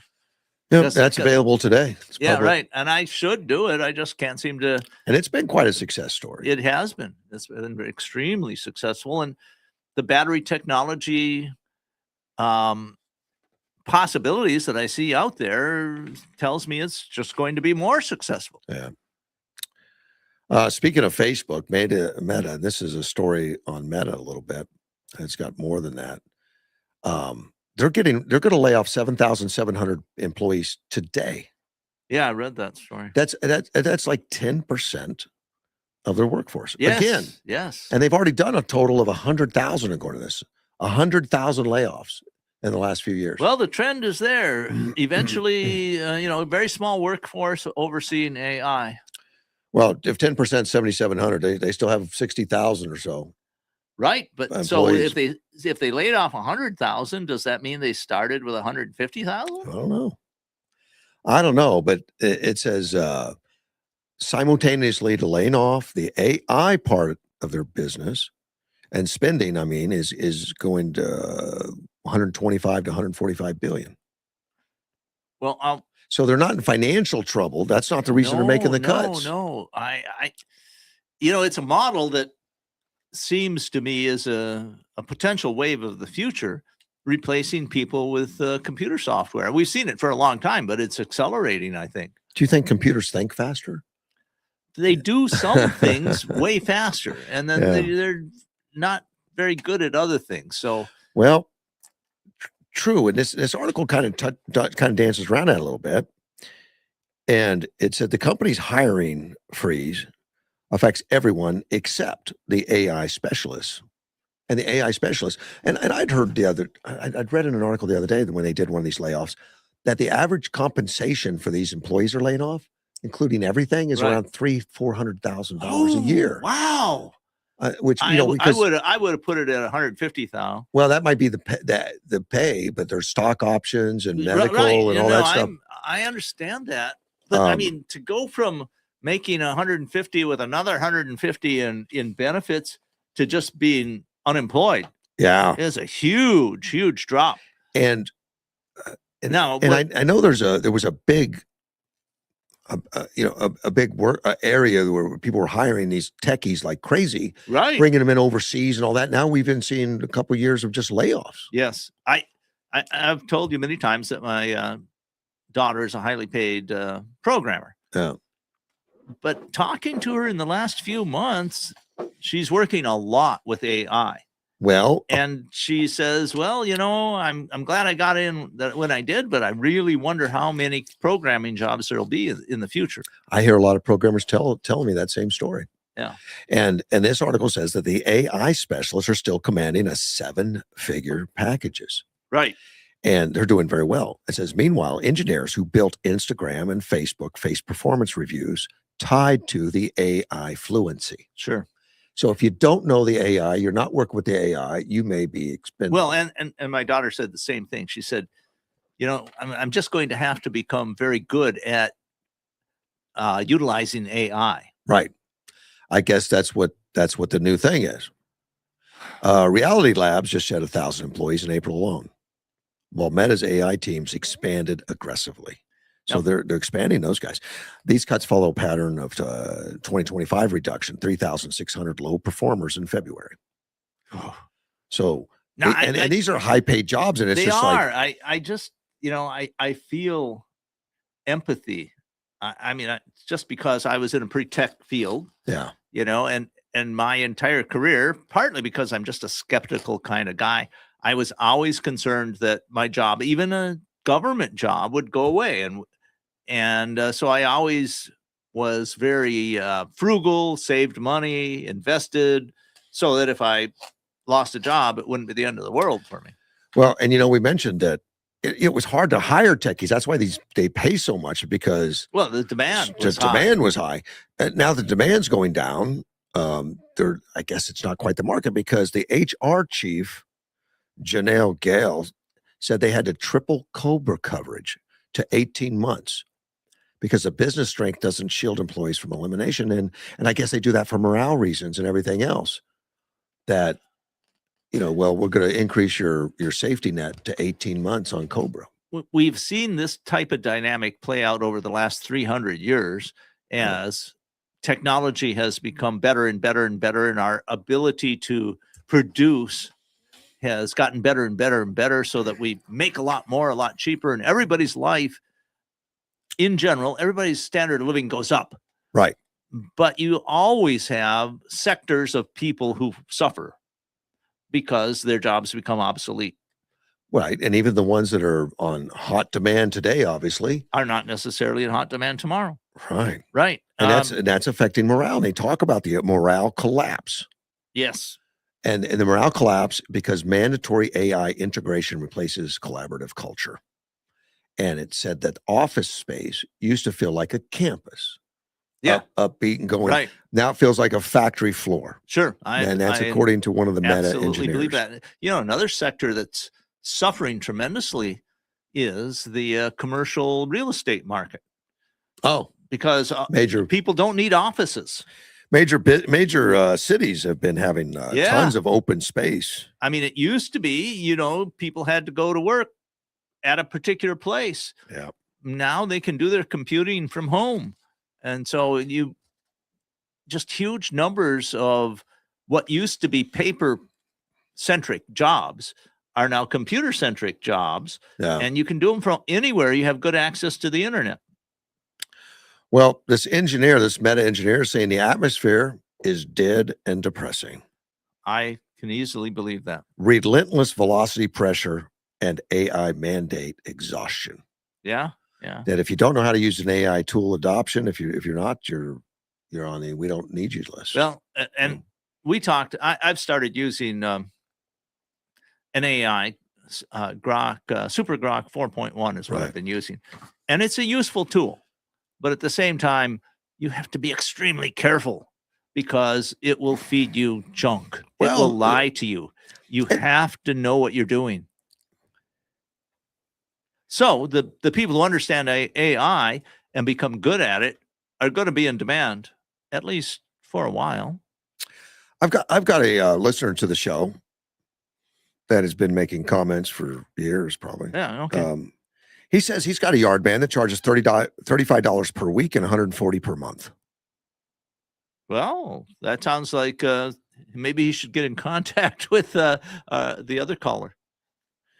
Uh-huh. I'll ask him to share the name.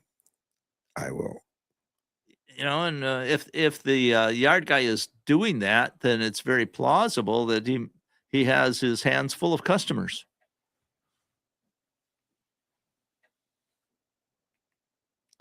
You can, like my doctor, who was grateful that I did not share his name on the air because he has more work than he can handle.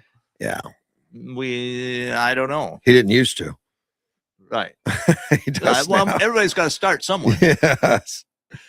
He didn't used to. I want to talk a little bit more about robots. Yeah, let's talk about robots. We've mentioned it before about the Ukrainian ground robots. Oh, yeah. The UGVs. And the UGVs. War is a great accelerator of technology. Right.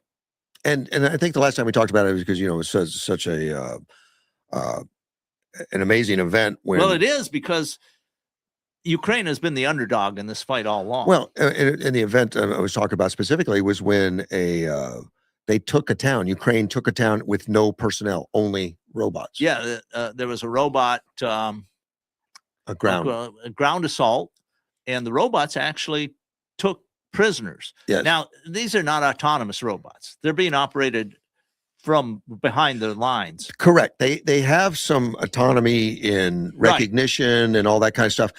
They don't have the pull the trigger autonomy. Well, they're not completely autonomous. No, not completely. And what I don't understand what the limitation is, but that's from what I'm reading. Right. But they have to ask permission. Okay. Interesting. Yeah, but this article is beginning to replace imagery, which of course we knew that already. But there's a single remote controlled Ukrainian ground combat vehicle defined as a key intersection under a constant advisory attack. And for 45 days last summer, according to the Army Corps there, spokesman said Ukraine's fully automatic defense operation of a position, and they held it. They held it, They have, and the Russians couldn't chase them off. well, a mechanical defense system has a lot of advantages over a manned defense system. It's far less vulnerable. It's 24/7. But the battery life is a problem for them, and I don't know how they can handle that. And you have to feed people and water them too, and they have to sleep. Yeah. That I would, a mechanical defensive position, it strikes me, would be more, it's far less resupply is necessary for it. Now, this droid, it has a TW 12.7 armed with a machine gun. Okay. And its operator's about 10 kilometers away. Okay. So it does have an operator. And it disputed every attempt breakthrough and prevented enemy infiltration with no losses of Ukrainian life. And I guess the robot kept working. Well, think about this. The operator is 10 kilometers away. Yeah. So that operator is fairly safe. They're in a warm, protected position. Mom's They basement. probably operate in shifts. Yeah. 3 or 4 operating the same robot to maintain. And the robot is constantly alert all the time, sends alarms, sends video, all of that. I mean, it's like the people operating that robot, they're like playing a video game almost. And they work air controlled UAVs in there too. So you can see the huge advantage. They're not, a bullet comes in within inches of the robot. It doesn't phase the operator a bit.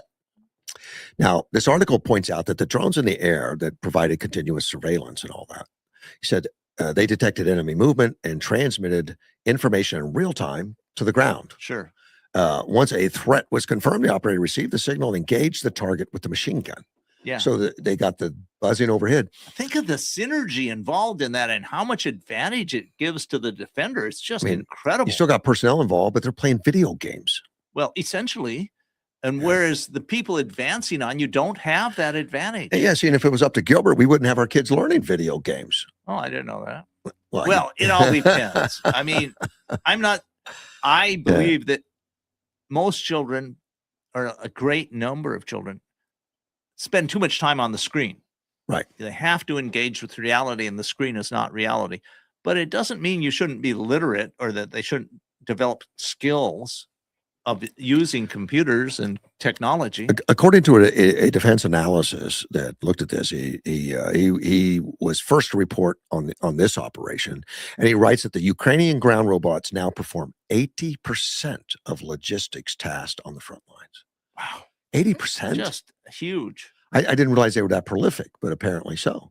Well, because they carry explosives into enemy positions, evacuating the wounded. They can just go in. Right. They're big enough to a wounded guy can lay down on it. They take off. Right.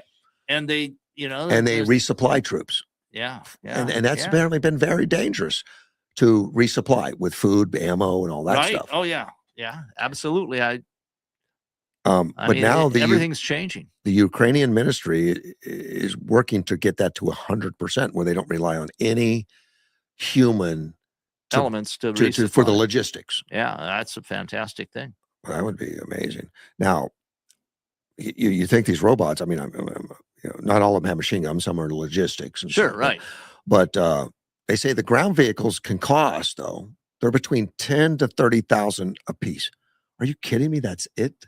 That's cheaper than a car. What happens if a guy gets shot? It's going to cost. I mean, first off, that 10 to 20,000 is probably absolutely minimum of like a 6-month salary. Oh, yeah, but let alone and then medical costs and the support. Yeah, right. All that other stuff. The robot operates 24/7. A human under duress can operate 24/7 for a while, but their performance degrades quickly. Yeah. A spokesperson for the Ukrainian army says battery charge is a major factor. There's never enough of it. The main solutions are either installing higher capacity batteries on the systems or equipping each platform with 2 or 4 batteries. The same applies to ammunition load. There's never enough Yeah, right. because you got to keep bringing them back to recharge or to right, or to, and so that's what we see. I mean, it just makes perfect sense to me. But what I find amazing is how effective these are. Yeah. And how much they're being used. I mean, it's completely transforming land warfare. Now, the ones on the ground, they say planning and executing an operation with an unmanned ground vehicle is significantly more difficult than a UAV because the number of obstacles is essentially high. Understanding the terrain, the navigation, the nuances that also bedevil self-driving cars. Correct. It says it's a misconception to think that any UAV pilot can simply sit down and successfully carry out an operation with a UGV. That makes perfect sense to me. Yeah, it's a total different deal. Gosh. A single soldier might be able to control multiple robots on a different mission, but Ukraine limits what is lethal robots can do. They still operate in territories that are populated by civilians. There are children, there are elderly. So just giving ground robots the ability to make decisions to engage, strike, kill, that would be very dangerous development. Ukraine's against it. Humans still remain the decision-making for lethality. That all of that makes perfect sense to me, but I Mhm. also see 10, 20 years in the future that could change. Well, yes. I mean, right now, there's no trust in an AI system to make those kinds of decisions. Or if you had a command structure that was less concerned with human life. Oh my. Yeah, if you were Russian or Chinese. Yeah, we've got lots of spare human lives. Go ahead. And frankly, there would be that, how to put it, that temptation for any human commander if put under enough duress, enough stress. Yeah. Trump entertained the news guys out there where they're building the ballroom. I don't know if you saw a clip of that. I did not. Yeah, he was outside the yard, running around the yard, looking at the ballroom. So he's pointing out some details. Okay, which it's interesting. Well, it is interesting, but I'm just kind of wondering: are some of these details more secret? Like, how big is the bunker? I would think some things would be very secret, very sensitive. Well, it's all open right now because it's under construction, so you can see. And he said it would have a drone base on the roof, and I don't think that's surprising anybody. No. A military hospital, I think that's been disclosed before. And it's part of a 6-story subterranean complex. I never heard it was 6 stories. Yeah, that's pretty massive. I guess Trump feels that stuff can't be kept secret. Well, the subterranean part of it came out during a congressional deal where they were questioning the pricing or something, and they had to explain, the massive underground, what the capabilities are. Initially, they were saying, well, we have to put a lot of money into the base because it's on a swamp, and it's got to carry the load, and it's got to do all that stuff. Well, all that's true. And then they finally just said, well, it's got a 6-story subterranean complex. Well, that's bomb-proof. Well, see, once somebody knows where the target is, nothing is completely bomb-proof. Well, we showed the Iranians that. Don't tell anybody it's under the ballroom. Yeah. Well, I guess it was already a big target. So, maybe that's what President Trump is thinking there. I think more people are Democrats using it as a target. They want to destroy it. More Democrats want to destroy it than China or Russia. I think so. I mean, right. Well, the group of reporters out there, and I think Trump's doing the tour just because this $1 billion came up for its security enhancement. That's to build that underground complex, do the bulletproofing, and all that other stuff. And Congress wants details. I can't blame them. Well, but how many? You look at the 9/11 attack. Yeah. And it looks to me like this underground complex could withstand that kind of attack. Probably. I mean, it might not withstand a designed bunker buster 10,000-pound bomb. Well, getting that overhead is going to be tough. Right. Now, smashing an airliner into it, that underground complex would still survive. Probably wouldn't even phase it. Trump argued the ballroom is needed for a large event and 1,000 more people. And this isn't about the ballroom anymore. This is about all the other structure. Yeah, the whole thing. The structure of security, subterranean complex, military stuff. It's a lot more money than what the ballroom is. Sure. The ballroom, they say, is $400 million. That's well, how much money has he raised? He's already raised the whole $400 million. Apparently, what he says, anyway, he's already got the money. Well, I understand, but I believe he raised much more than that. He did mention that at one time. It's some of the excess is going to go to something else. I can't remember what that is. Right. So I mean, I don't know how much he's raised, but what impresses me is it's not taxpayer money. Well, except for the $1 billion in military stuff. Okay, so that is coming out of the defense budget. Yeah, probably. But they tried to put that $1 billion into this reconciliation or whatever, and it got kicked out by the parliamentarian. Said, no, that doesn't qualify. Huh. It's spending. Well, yeah, but I mean, somehow didn't. The parliamentarian has done some other. If it's the same parliamentarian, I don't know. I don't think she has been changed. But no, she has not. She is the one who claimed that the tax laws for items under the National Firearms Act, that you could do away with the taxes, but you couldn't do away with the paperwork regulation, which made no sense to me. I mean, it's tax. The only reason it was there for taxes. So it seemed to me it was perfectly correct to be included in a reconciliation bill. Trump says the bunker-like structure with a hardened roof. Now, the roof's going to be on top of the ballroom, I would assume. You don't put the hard roof on the underground. If it were me, I would design a secondary under the floor of the ballroom. Okay. Well, these are for, it's a bunker, yeah. He said the titanium fencing recently installed around the ballroom was so strong that a bulldozer cannot knock it over. Wow. The roof, he said, would be constructed of impenetrable steel, which nothing's impenetrable. Yeah, I was going to say, that's like unobtainium. Beneath the ballroom be a complex extending 6 stories deep. That is a big. It is. It's like the Crescent Center underneath the ballroom. Yeah, we're correct. And believe me, there has to be some wonderful waterproofing on that because that goes well below water level. Oh yeah, a long ways below water level. And there's an installation of a drone base on the roof set up for unlimited numbers of drones. There's no such thing as unlimited. Well, sure. I mean, there's unlimited because you put 10 in there and you launch them, and then you launch another 10, and then you launch. It's unlimited. But you got to bring more in. It's kind of like saying a machine gun can shoot unlimited number of rounds. No, eventually the barrel wears out. Yeah, the entire roof is built for military. They have a massive drone capacity. Not only is it a drone proof, if a drone hits it, it bounces off. It won't have any impact. But it's also meant as a drone port that would protect all of Washington. Well, what we see, and I've seen some of the Ukrainian innovations in anti-drone technology, and some of it is very small anti-drone drones. Yeah. And that makes perfect sense to me. The ballroom windows will be 4 inches thick. Oh, wow. From a special kind of glass. Now, these things are like 40 foot tall. 4 inches thick.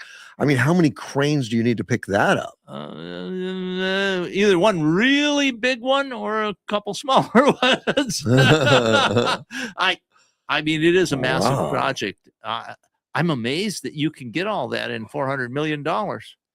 Well, I'm questioning on whether these military upgrades are in that 400 million. Yeah, I don't know. I don't know. I mean, we have a bifurcation in this country. People who trust President Trump, to be honest, overall. I mean, he's constantly using superlatives. I grant him that. He uses hyperbole a lot. Yeah. But I believe in the saying, listen to what he says. Listen, let's see, what's the phrase. I don't. It's listen to him, but don't take him literally. Okay. Yeah. seriously, but not literally. I think it's true. Yeah, and I think it's true too. Yeah. I got to talk a little bit about this election that went on. Yeah, that's important news. It is, and I printed out all the results. Most of them I don't know the players that well, but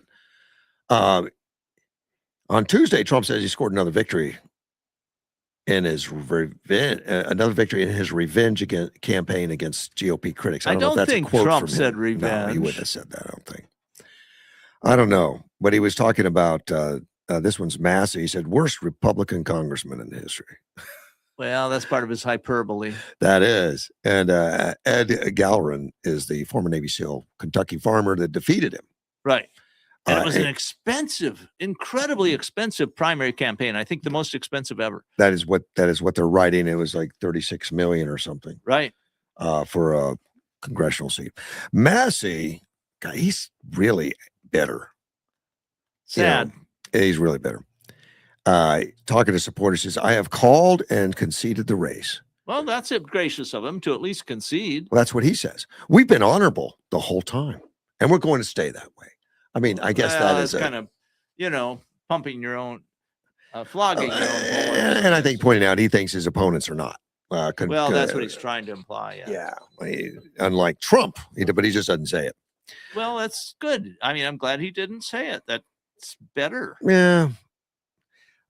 He says, Ed Galrin, the guy that won, he says, my opponent, he's running against President Trump and the agenda that has been put forward by the Republican Party. I've got the groundswell here. And this is Massey. Massey said this during the polls right before the election. He says, I've got the groundswell here, like my events. I've got 100 to 200, sometimes 300 people show up. My opponent had to cancel events because he couldn't get enough people, to fill up half a Dairy Queen. Well, I think he's using hyperbole there because he lost. I think, Well, that was right before the election. Yeah, well, politicians tend to exaggerate. We've been able to match them, to go toe-to-toe with them on TV using grassroots donors, and it's really galvanized the nation. And they have matched. I mean, these guys spent massive amounts of money. Right. Massey's also mad at Hegseth. He said that he charged that the Pentagon Secretary Pete Hegseth's decision to campaign for Galrin on Monday showed Trump's political operation believed Massey was up in the polls. They wouldn't be sending the Secretary of War to my congressional district if I weren't. Of course, he used himself in third person there. Well, I would say that it showed that the Trump administration was serious about this, and they wanted to win. Well, and they did. Well, Massey voted against the tax cuts. He voted against the spending laws. That's exactly correct. And from what I watched, and I watch a lot of this stuff, Massey had critical votes against Trump at critical times. And for no reason, it seems like just to make him mad, I think. I don't know. It struck me that he was grandstanding. But that's me. And he also helped engineer the legislative effort to compel the Department of Justice to release the Epstein files over the vigorous objections of the White House. The White House just wanted it to die because there wasn't anything there. Well, it was taking up a lot of political capital, and there wasn't much to be gained anymore. Massey's emerged one of the fierce Republican critics of Trump's war with Iran, repeatedly voted with Democrats to curtail the military campaign. Yeah, I mean, that was one of the big things that turned me against Massey. I mean, if he couldn't see the necessity of it, the benefits of it, I just was amazed. Well, and he had votes against military aid to Israel, resolutions denouncing anti-Semitism. He drew pro-Israel donors. Obviously, that's what happens when you do that. Pro-Israel donors are going to start doing that. And he said, well, to be clear, those pro-Israel donors are going against Massey. Correct, going against Massey. Right. And it wasn't clear the way I heard it. And they're not necessarily coming from offshore money. It's local, but there's all kinds of reasons. I just thought that it's very short-sighted on his part. And I like Rand Paul, but frankly, I think Rand Paul is short-sighted here too. Yeah. Massey said, here's the thing. I've got nothing against Israel. I just have never voted for foreign aid. When I said America first, I meant it. I don't vote for foreign aid to Egypt, to Syria, to Ukraine. I've got a flawless record on this, and I'm not going to ruin it by sending foreign aid to one country. But we've always used foreign aid. Of course we have. I mean, And ever, we ever only since Jefferson. we only exist because of foreign aid. Well, I think that's an argument that can easily be made. Yeah. I mean, we sent tribute to the Barbary Coast pirates for a while. Mm-hmm. I mean, and that was in about 1800. And that was a big chunk of money for the time too. That's right. Let me see. He limited that he's bipartisan. He says, welcome to the most expensive congressional primary ever in the 250-year history of this country. It's not just the most expensive. This thing went on longer than Vietnam. Bipartisan became a dirty word in this country. And see, he calls himself bipartisan, and you don't like me because I'm Longer than Vietnam? I don't think He's so. only been in office for 12 years. Yeah. Massey said that despite his defeat, there's still a yearning in this country for somebody who will vote a principles over party. You all don't like bullies and you don't tolerate them, and I love you for it. Well, except that Massey appeared to me to try to be acting like a bully. Yeah. Oh, Yeah, I think you are one, maybe. maybe. I mean, But he seems more bitter. well, I mean, he may be, but I've seen worse diatribes from other politicians. Yeah, there has been. Let me see. There's a Texas Democrat out there, Maureen Galindo. She's getting a little bit of backlash for opening up her mouth. She said if elected now, she's put on an Instagram post last week. She would turn the Carnes ICE Detention Center into a prison for American Zionists and former ICE officers for human trafficking. Well, I don't think that's a real popular stance in the U.S. She's pretty aggressive. And she's a Democrat. It will also be a castration processing center for pedophiles, which will probably be most of the Zionists. I was going to say that doesn't sound like a very popular stance for a Democrat. I mean, because they're pro-pedophile? They are very pro-sexual licentiousness. Yeah. And it's just, I think she's alienating everyone. Oh, man. She, let me see. There's a lead left PAC that's promoted Galindo, and mailers highlighted her support for dismantling ICE and impeaching President Donald Trump as Republicans look to hold their narrow House majority. Did she win her primary? Is that what happened? I don't know. I'll have to look. Well, it's Texas, so they haven't had the They primary. haven't had it. That's right. Okay, it's Texas. She accused her opposition, Garcia, a former hostage negotiator and public information officer for the Bexar County Sheriff's Office, of wanting Jews and Mexicans in warehouses. She also accused billionaire Zionists of controlling San Antonio and South Texas trafficking networks. This girl's crazy. San Antonio. I'm trying to think of that. Bexar County. I know a little bit about Texas geography. I think this is southwest Texas. Well, her remarks have been called anti-Semitic by critics. It's understandable. And they've drawn rebuke from fellow Democrats and the New York Times. Oh, well, the New York Times. The New York Times. Yeah, they urged voters not to allow her to win on May 26. So that's about a week. Yeah.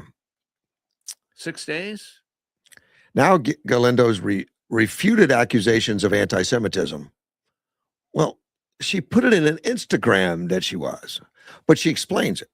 Yeah. She has opposition to Zionist Jews. I'm not anti-Semitic. My last serious relationship was with a Jewish man. You know what this sounds kind of like to me? I love those people if they just stay in their place. Yeah, that's right. I mean, that's what it kind of sounds like to me. I'm not against you. I'm against the Zionist Jews. You know, when I said that, I'm against those uppity Jews. Yeah, when I said that Jews who own Hollywood are doing this, do all Jews own Hollywood? No, the giant Zionist Jews do. The Zionist Jew owns our media, our banks, and all our politicians. Wow. Yeah, she's kind of like wacko. I think she is. I mean, it's clear that Jews in the United States have been incredibly successful. Yeah. It's also understandable because they're highly educated and they're driven. I mean, I have disciplined. I have a close friend who is culturally Jewish. Yeah. I'd like to see him become more religiously Jewish because I think that would be beneficial. And he has been incredibly successful. And you know why? Because he worked super hard and super smart. They do. I mean, Jewish people I've had association with have always been. Well, I'm telling you, my friend is just, he says, well, Dean, all you have to do is this and this and this and this and this and this, and it'll really take off. And I go, I don't want to do all that. I don't know what the percentage of Jews in the world are, but it's got to be tiny. It's less than 1%, tiny, like probably. 0.001% or something. Small. But they get a lot of hate.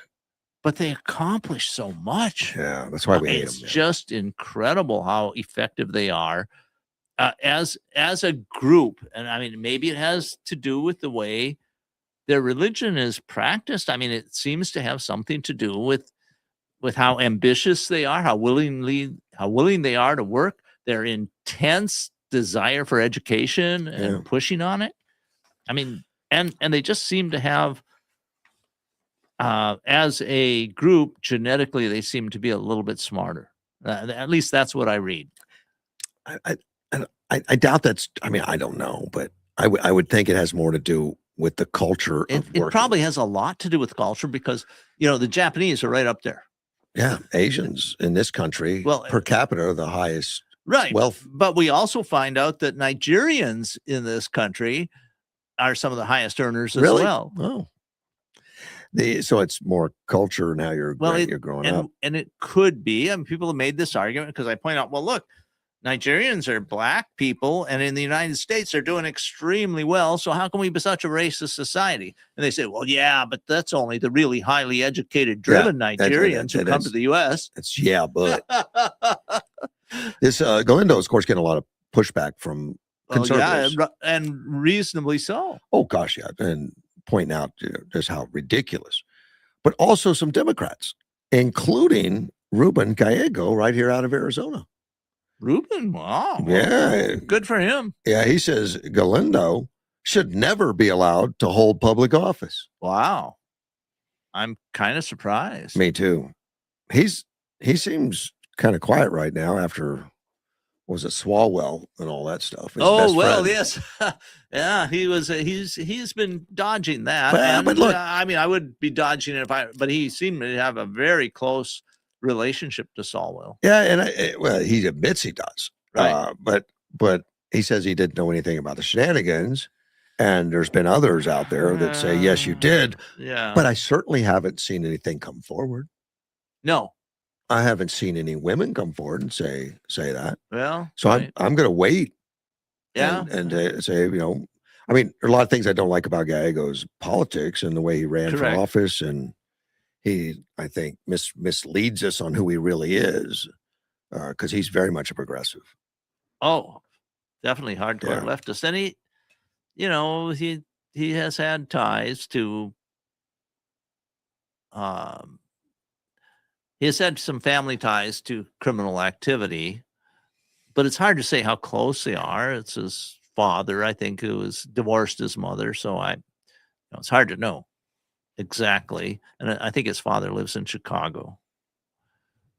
So I better be careful about giving more specifics because, it's just stuff that I've read a long time ago and I could be making mistakes.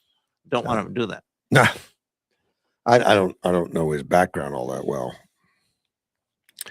Well, here's a long article. I didn't read the whole thing because it's a lot of, I might have. No. It says Iran is gambling that Trump will cave. Well, I think that's obvious. That's been the ploy from the beginning, from months ago. It says it's gone well for them so far. Has it really? No, that's crazy. Has it gone well? I'd like to see what his definition of badly would look like. I mean, when their whole Navy is sunk, their aircraft are almost all destroyed. Well, their air defenses are defunct. People believe on the left that the only goal of the Iranians, the ones in control, the revolutionary, is to not die, is to just. Well, and that's a very low bar. It's a very low bar, and in that case, they're winning. Then, I mean, it's what Saddam Hussein proclaimed after the first Gulf War, I won because I'm still alive. Right. But they finally caught him in a spider hole. Well, that was after during the second Gulf War, right? As I I think that's a bar that most people think that the Iranian Revolutionary Army is going by is just. But the Iranian ability to exert control outside of their borders is virtually defunct. Correct. There's almost nothing left of it. Their allies, which would be China and Russia, seem to have abandoned them. Right. Their neighbors now are vocally speaking against them, which they'd been kind of quiet. Well, they had been because they were fearful of what Iran could do. They're not now. In fact, Saudi Arabia and Qatar and I believe that United Arab Emirates, they've attacked them. I've read accounts that both Saudi Arabia and UAE, I'm not so sure about Qatar, have mounted military operations against stealthily, I guess, Iran, mostly with aircraft. I don't know if there's been anything else. Yeah, some things have been blown up and people don't know why. I guess they've been involved in some of that stuff, and also with the Houthis. Right. But the Houthis been at war with Saudi Arabia for quite a while. Yeah, but they're greatly weakened with some of the. I mean, and for good reason. When you decide, this has been an international waterway, but I control it now, and you better pay me extortion, or we'll destroy your ships. And people respond to it by destroying you. I don't have a lot of sympathy. No, Iran's. But it's not the whole country. It's the leadership, though, and that's what we it's now, Trump announced yesterday the rationale behind him extending the ceasefire. Okay, I can think of a couple reasons. Well, the rationale was that the Saudi Arabians, Qatar, and United Arab Emirates asked him to, and I think that's reasonable. I mean, they're the neighbors. Yeah, it's. And we're having great cooperation with them.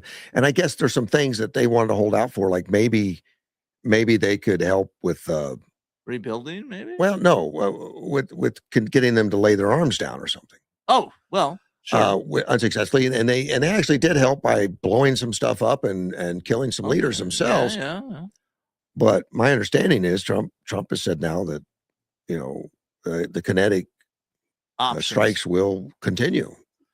Well, and this, there's another part of this, and Trump, I think, is really good at handling complex problems. And the other part of this is the 60-day limit on the War Powers Act.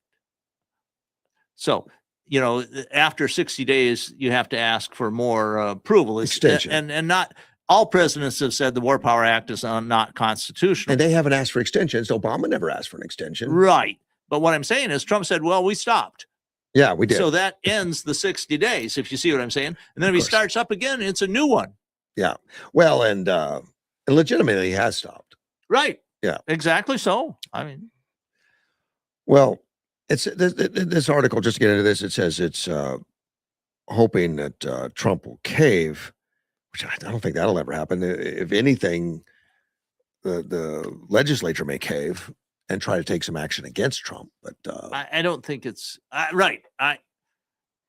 Trump has this huge advantage. Nobody knows what he's going to do because Trump. He is a unitary commander. Yeah, he controls the executive branch, and he's getting, I think, more effective control over it every day. Yeah, and for good reason. I mean, that's the way the system is designed to work, and so.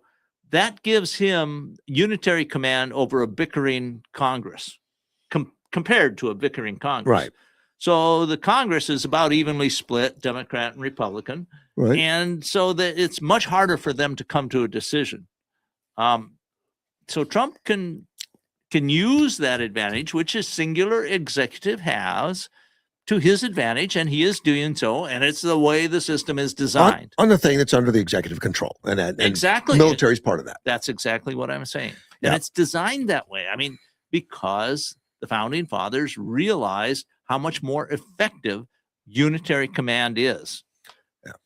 Yeah. This article points out that the whole thing started back in 1979's revolt in Iran. Yeah. Where people were upset with the Shah, wanted to remove him, and they did. And they got something much worse. I would say that's accurate. They're replaced by a radical clerical mafia whose nature was never fully understood or seriously examined. and critical warnings were dismissed. Ideological foundations of the communism were underestimated. I think all of that is correct. And Yeah. I will state this, that I knew people at the time who had worked in Iran and who were believing that the leftists in Iran would come out on top. And they combined with the theocrats, the Ayatollahs, they joined forces with them to overthrow the Shah. And then when the theocrats came to power, they killed off the leftists. Yeah. Should have saw that coming. Well, you have blind spots, and if you believe you're on the right side of history, it's hard to believe history is going to knock you off. This says that when the Shah was removed, we didn't get transition, but collapse, chaos, hardened into the theocratic power. I'd pretty say much what you that's- just described. Yeah, I'd say that's pretty clear. It's about as clear as you can get with this kind of history, which is chaotic. It's a system built on absolutism, coercion, violence, perpetual ideological expansion. Right, exactly. Yeah, that's what happened. You got this theocracy trending toward totalitarianism. And they're not going to negotiate with anybody. Well, That's not been the history for 47 years. Yes, but who are they now? Don't know. We killed a bunch of them. Yeah. And in my opinion, the regime in Iraq is now fractured. It's fragmented. Nobody is in central command and can command the whole system to work. I think it was Victor David Hansen that said there were like 4 distinct probably groups. at least, and there may be regional groups. And one of the things that might happen is balkanization. We could see pieces of Iraq break off and become Kurdistan's the most likely one, it seems to me. But the guy that's a revolutionary, I mean, there's distinct differences in the revolutionary parts. Oh, absolutely. And the guy that's in charge, I forget who he is probably the worst case scenario. The guy that's in charge is the deadliest and most brutal. Well, but again, it's fractured. I don't think that guy has a unified command. No, but they're still killing civilians. They're still. Oh yeah, but on the other hand, there's little hints here and there of uprisings within Iran. I mean, the borders are not secure. If a person in command wants to keep Iraq as a unified country, and say Kurds start taking over a border area, he's going to have to respond. Yeah. But I don't think, I'm not sure that'll happen. And if he does, they get destroyed. There's a lot of towns that have been taken over, but they haven't responded to all of them because there's not enough revolutionary people. I mean, their military capabilities have been severely degraded. Yeah. And this does it. Donald Trump is the one that broke the pattern. Well, yes, exactly. And he does that. That's like a major way that Trump works. And it says he broke the pattern because he did not reinterpret the system. He confronted it and challenged the balance of power. Yeah, exactly. He refused to treat the Islamic Republic as a state actor capable of reform through diplomacy. He recognized it for what it is, the epicenter of a transitional ideological project rooted in coercion, expansion, and permanent conflict. So who wrote this? I didn't write it. I don't know. I just wrote down the information. Yeah, I'm looking at. Yeah, it's well done. It is. I mean, I agree with almost everything in it. So of course it's well done. Of course it is. Yeah, yeah. It's well done. And but we all tend to have selection bias or confirmation bias. When we hear something that we agree with, we tend to think that's more credible. So I'm just trying to point that out. But Trump started this in his first term with the elimination of Soleimani. Oh, he did. And if he had continued into a second term in 2020, all of this would have been accomplished much faster. Would have been. Yeah. Except now he's got better people around. That's him. correct. I mean, that's a really good point, because maybe that interregnum, that term of Biden was necessary to wake everybody up. But during the term of Biden, they kept growing stronger because Biden's feeding them money and all money kinds of stuff. And tried to get, the nuclear pact, which in my opinion was designed to allow Iran to develop nuclear weapons. Right. And it's not my opinion alone. You'll find a lot of people believe that was the case. But this goes into a lot more detail that I didn't grab onto. I thought that was a great explanation of where we are and why we're there. Right. And what Trump's attitude is. But Trump has been, if you listen to stuff from the 80s He understood He's it been then. consistent on this. He understood it then, Yes, he did. that what they were and what they were going to. He's been very consistent, and he's been correct. The Army trains for modern battlefield with Texas exercise focused on speed and technology. And they're not talking, I mean, they're talking about logistics. Well, yes. And logistics are, I mean, Russia found out how important it is. Well, Russia has known, but I think they underestimated Ukraine. Well, they thought they could continue handling it on the trains. And they thought that they made the same sort of mistake that the Wehrmacht and Hitler did in World War II. We can win very quickly, and then we're good. And they weren't able to win quickly against the Soviets, and then everything started going against them. Well, things going on in Fort Hood, Texas right now. The Army is looking at the new technology and everything and adapt it to the modern battlefield. Well, yeah. Which for me, I'm thinking AI, but that's not what they're talking about. Well, drones would be a big part of it, in my opinion. Right.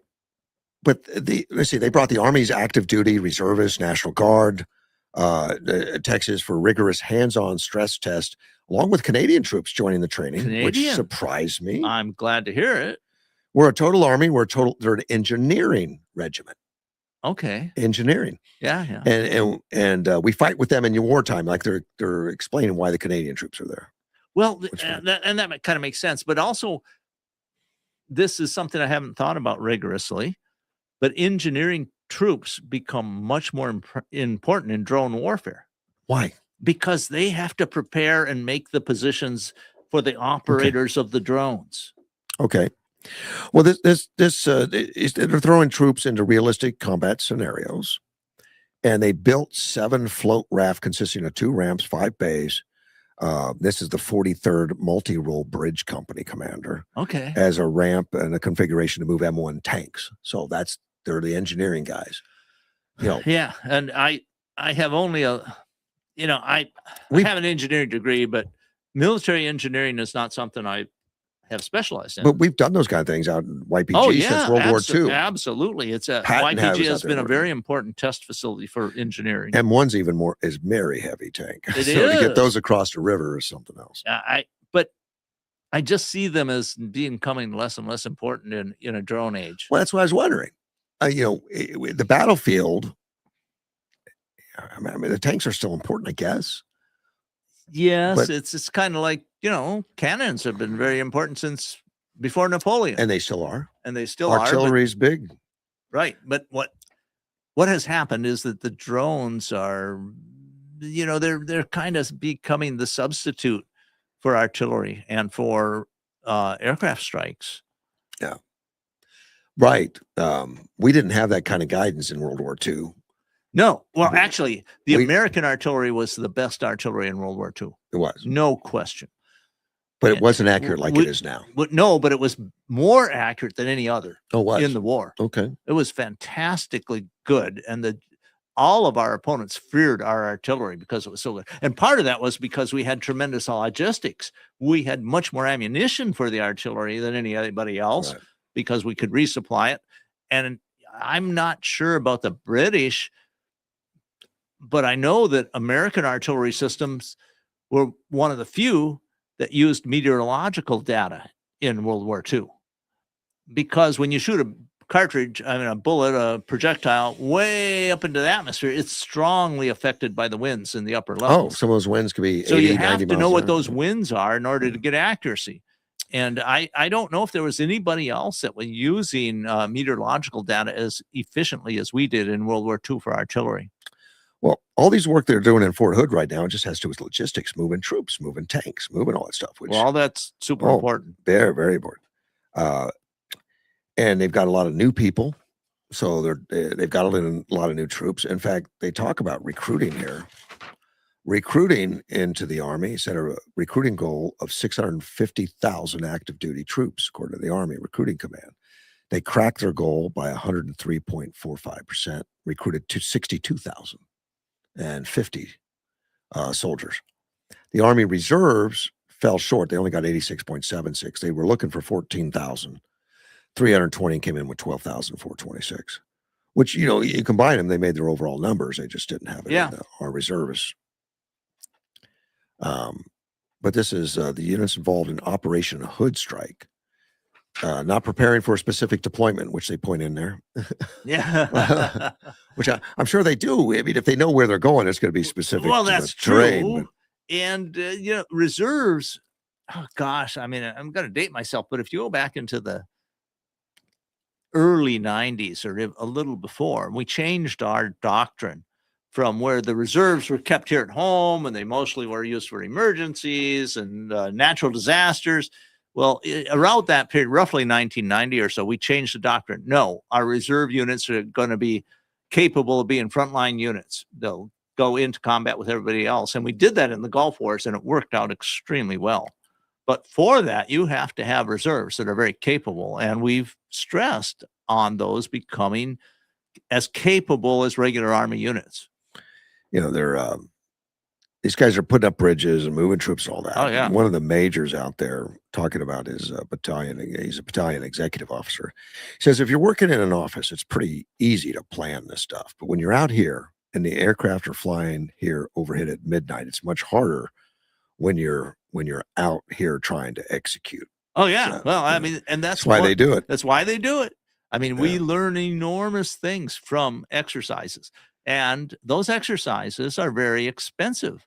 I mean, Oh my gosh, I'm trying to think. You know, I don't know how many people they got involved in this, but are talking. Well, and you're operating in the real world, Right. you know, instead of in computers on paper. Well, paper is getting kind of an old catchphrase. You know, maybe it'll hang around for a while instead of we say on the computer instead of on paper, but it's going away. Paper projects are going away. But it's you find out all kinds of valuable lessons when you actually get on the ground and do things. And we do that at YPG every day. Absolutely. It's one of the major, we're an environmental testing agency. I'm not saying we test for the EPA. I'm saying we test in desert conditions. Right. Or we do real world river bridge building. And of course, the Marines are out there in the same desert. Yes. I mean, it's checking. It's a major part. And that's what a whole lot of my career working for DOD was working to measure the environment so we could extract the effects of the environment in the testing. And we can also know, it wasn't at YPG, it was an Arctic Test Center up in Alaska. But I remember this video shown at one of the conferences I was at the importance of testing in real world environments. And it was they call it MOP gear, but it was a idea of an emergency chemical protective device that you pull out a package. It's basically like a big plastic bag that you put over yourself to protect yourself. Right. You know, and had arm slots and the ability to see out of it. And so we tested it up in Alaska at 30 or 40 below zero. How did it do? And people started taking it out of the package and it just shredded. Oh, it just shredded. There was, you couldn't get a big piece out of it. It all broke because it was too cold for it. And, you know, theoretically, you could have done that in a big freezer. I would have called that a big failure. Well, yes, but that's the kind of failure you want to catch in testing. Right. So I imagine it was a material change. Oh, well, yes. I mean, it was just that that particular plastic got very brittle when it was really cold. And we've seen that. We learned that about metallurgy and, in early World War I. That was when we were starting to really build a lot of steel ships. Uh-huh. And we found out that there were some steels that they were making in mass quantity that when they got down into, I think, around the 30, 40 degree range, they became very brittle. And we had ships that would break in two. Oh. We got into cold water and they just break. Wow. I mean, under stress, you know, and all that.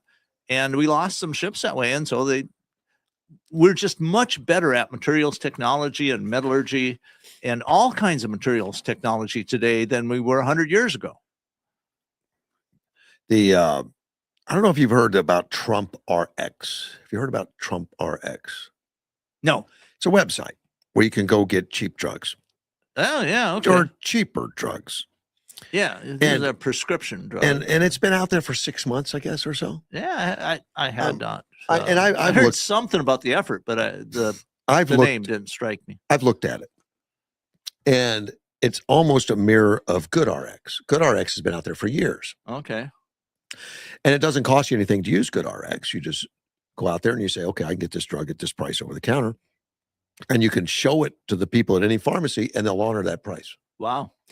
Well, Trump RX has kind of mirrored that. And then, of course, Trump says he's doing something brand new and it's the best ever. And he's actually got there's only like 70, 80 drugs that are on it. In fact, the stuff I take isn't even on Trump RX. It's on GoodRx. Yeah, it's not on okay. Trump RX. So it was kind of incomplete. But of course, it was a starting point. More to come. Yeah. Well, that more to come just showed up. Mark Cuban, the billionaire, Okay. he runs a company that sells prescription drugs. And right now he's got like 600 in his inventory. Okay. And he does it on a cost plus. Like whatever it costs him, he makes 16%. And that's it. Wow. Which 'Cause that's going to make them relatively inexpensive. I think so. I looked at it a little bit, and he does generic, and the Trump RX did not start off with generic. Okay. It started off with the non-generic stuff, and it didn't have that much.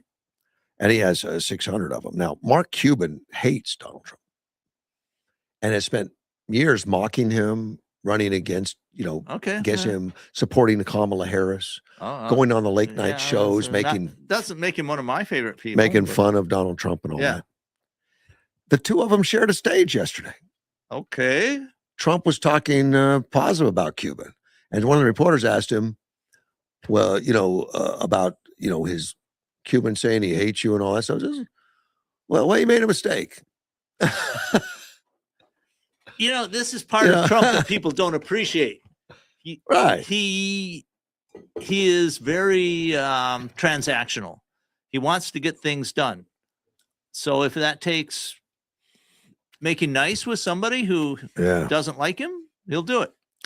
And I was watching Cuban. I think is not a very good public speaker at all. I mean, he's done a lot of talk shows where he tries to do little skits. Terrible, but but he's got money, so obviously, give him some respect. But he has this cost plus drugs thing that I think is perfect. So the program partners with the Trump administration. Along with Amazon, along with GoodRx, and like I say, the Trump RX look just like GoodRx, only a small fraction. But it's partnering with GoodRx. So does it? I'm wondering if it's just a redirect to GoodRx in some ways. No, it's its own website. It's got the Trump RX website, but that could. I just don't know enough about it to. But it must be supported by GoodRx in some ways. And now Mark Cuban, I don't know how it's going to. And I looked; it's not integrated yet. But Mark Cuban has much different stuff, generic stuff. Yeah, okay. And I think it sells it where GoodRx just gives you a price and you go to the pharmacy. So has Cuban said anything positive about Trump? Yeah, he has. He says he embraces what Trump is doing, and it's always been his desire to get drugs out cheaper and all that stuff. And if Trump is helping, and that's all good. And like I said, they shared a stage. Well, you can share a stage with somebody and make hateful comments. But now he stopped it, at least that day. Now, today may be different. Yeah. But that's interesting. But it drove the young ladies on The View crazy. Oh, interesting. Yeah, that is interesting. Whoopi Goldberg was kind of neutral on the whole thing, which is unusual because that is unusual. She knows how to dig a hole. Yeah. Joy Behar said, first of all, you lie down with dogs, you wake up with fleas. Once Trump puts his name on our prescriptions, we're all going to die. Okay? To put his name on the Trump shuttle, the Trump vodka, Trump University, Trump Hotel, and my favorite, the casinos, they all went bankrupt, which that's just crazy. That is crazy. But one of the co-hosts, it's just not true. Alyssa Griffin, said the drugs don't actually have his name. These are existing drugs in the marketplace. And she argued that mere association with Trump does not taint the initiative. A medication I had to take for IVF is 1/10 of the price on Trump RX. Whatever it's tacky that his name is on it, Mark Cuban has dedicated his life to bring down prescription drugs costs. The average family, 1/3 of Americans, cut back on essential foods and utilities to be able to cover the prescription drug costs. You're not going to convince me that just because Trump is involved, we should like it. Oh, Screw my. it. Don't bring down the prescription drugs. Well, so Sonny Houston jumps in and she on what the president said, we want to make people better and keep them wealthy, right? That's what Trump said with Cuban. We want to make people better and keep them wealthy. Okay. Sonny points out he said wealthy, which means to me that there's something in it for him. This is not well-intentioned person. Jeez. These people are nuts. They're crazy. I think what Trump says is you get to keep the money and because you spend less on drugs. But That's what it sounds like to me. Co-host Sarah Haynes. Many Americans struggle with medical costs, replying that if Trump actually gets results on this issue, he can call it whatever he likes. Behar said that there were countries like Scandinavia where governments have national health insurance. And Griffin shot him. And these girls went at it. They were on opposite sides, which is unusual for the view. They all universally that's correct. hate Trump. It is unusual. Griffin said those countries have populations equivalent to New Jersey, which is also true. It's easier to manage. Yeah, right. America's a whole different situation, which is true. I can't believe truth is coming out of the View. That is amazing. Not something I expected. So Houston jumps in and says, the two of you are so naive, pointing to Griffin and Haynes. And then Whoopi had to jump in to calm it down. We'll see how it works out. If it all works out for you. If it doesn't, keep it moving. And they change the subject. They can't take dissension there. Well, this is Trump derangement syndrome. Oh, man. It's got his name on it. It's got to suck. Don't be naive. That's right. We can't allow anything, no matter how good it is, destroy the temple rather than allow it to prosper. Well, the White House spokesperson, Kush Desi, wrote a small summation of this conversation. Joey Behar is an idiot. That's funny. That's a good summation. Wow. Yeah, we hate him because his name's Trump. Yeah, we have to hate him. Hate him is in our genes. Yeah, and we definitely don't want cheap drugs. Don't be naive. He wants to make money. Well, you see, that's a big problem on the left. They think making money is bad. Except if it's a leftist. With some exceptions. Yeah. If it's our guy, it's okay. Yeah, and then he'll give the money to us. Or some of it. Maybe a cut. cut. Let's talk to Sandy. Good morning, Sandy. Oh, I'm going to try it again. Good morning, Sandy. Morning. I have a cold, so I'll keep this quick. Otherwise, I'll start coughing. All right. I sent you a thing on parliamentarian. Mm-hmm. And Trump has already said he and his donors, they're paying for the ballroom. But this stuff underneath, that's for security purposes. So that's taxpayer dollars. Okay. So he's not been deceiving anyone. It's just the way our media works, we don't get to hear everything. You know, sometimes I see a lot more by viewing Truth Social. Yeah. And I look at YouTube too. Yeah. So and I didn't know it was going to be that many stories. I don't know. I missed that. There's a lot of stories out there. Right. But and a lot of sources. No, I meant stories for the building underneath. Yeah. Oh, 6 stories. Yeah. I didn't either. I had no idea. I don't think they had real plans to begin with to start exposing that. I would think they would want to keep some of that, on the down low. But with all the fighting going on, how you could do that with satellites. Yeah, how in the world would you keep Russia and others from seeing that? You're exactly correct, Sandy. And I wasn't even looking at that. But satellites have such great resolution now. You're going to know exact dimensions of the construction and how big it is and all that. Unless you cover it with a big tarp for a long time. Right. Don't know. Well, we also know we have some spies in the country. Oh, yeah. They even engage with some of our Congress people. I would say. Most of those are Chinese. Yeah. You're 100%. Swalwell might be one. So anyway, I don't know if I can find it. And you may have pictures you could show, Dean, of what President Trump was showing the press. Yeah. Otherwise, I can look and see on Truth Social. I suspect they're online. Oh, they're online, and I got them. But okay. Yeah, he had the press there showing him right active on the construction site. Take a look. and he made sandwiches for them, and well, somebody made them for him. Yeah. But they were like, "Oh, thank you." They were acting so pleased. He was like being a great host, which I understand he is. It always makes You know? sense to do that. You can even change people's attitude toward you a little bit if you feed them. Right. Yeah. Right. I think that's true.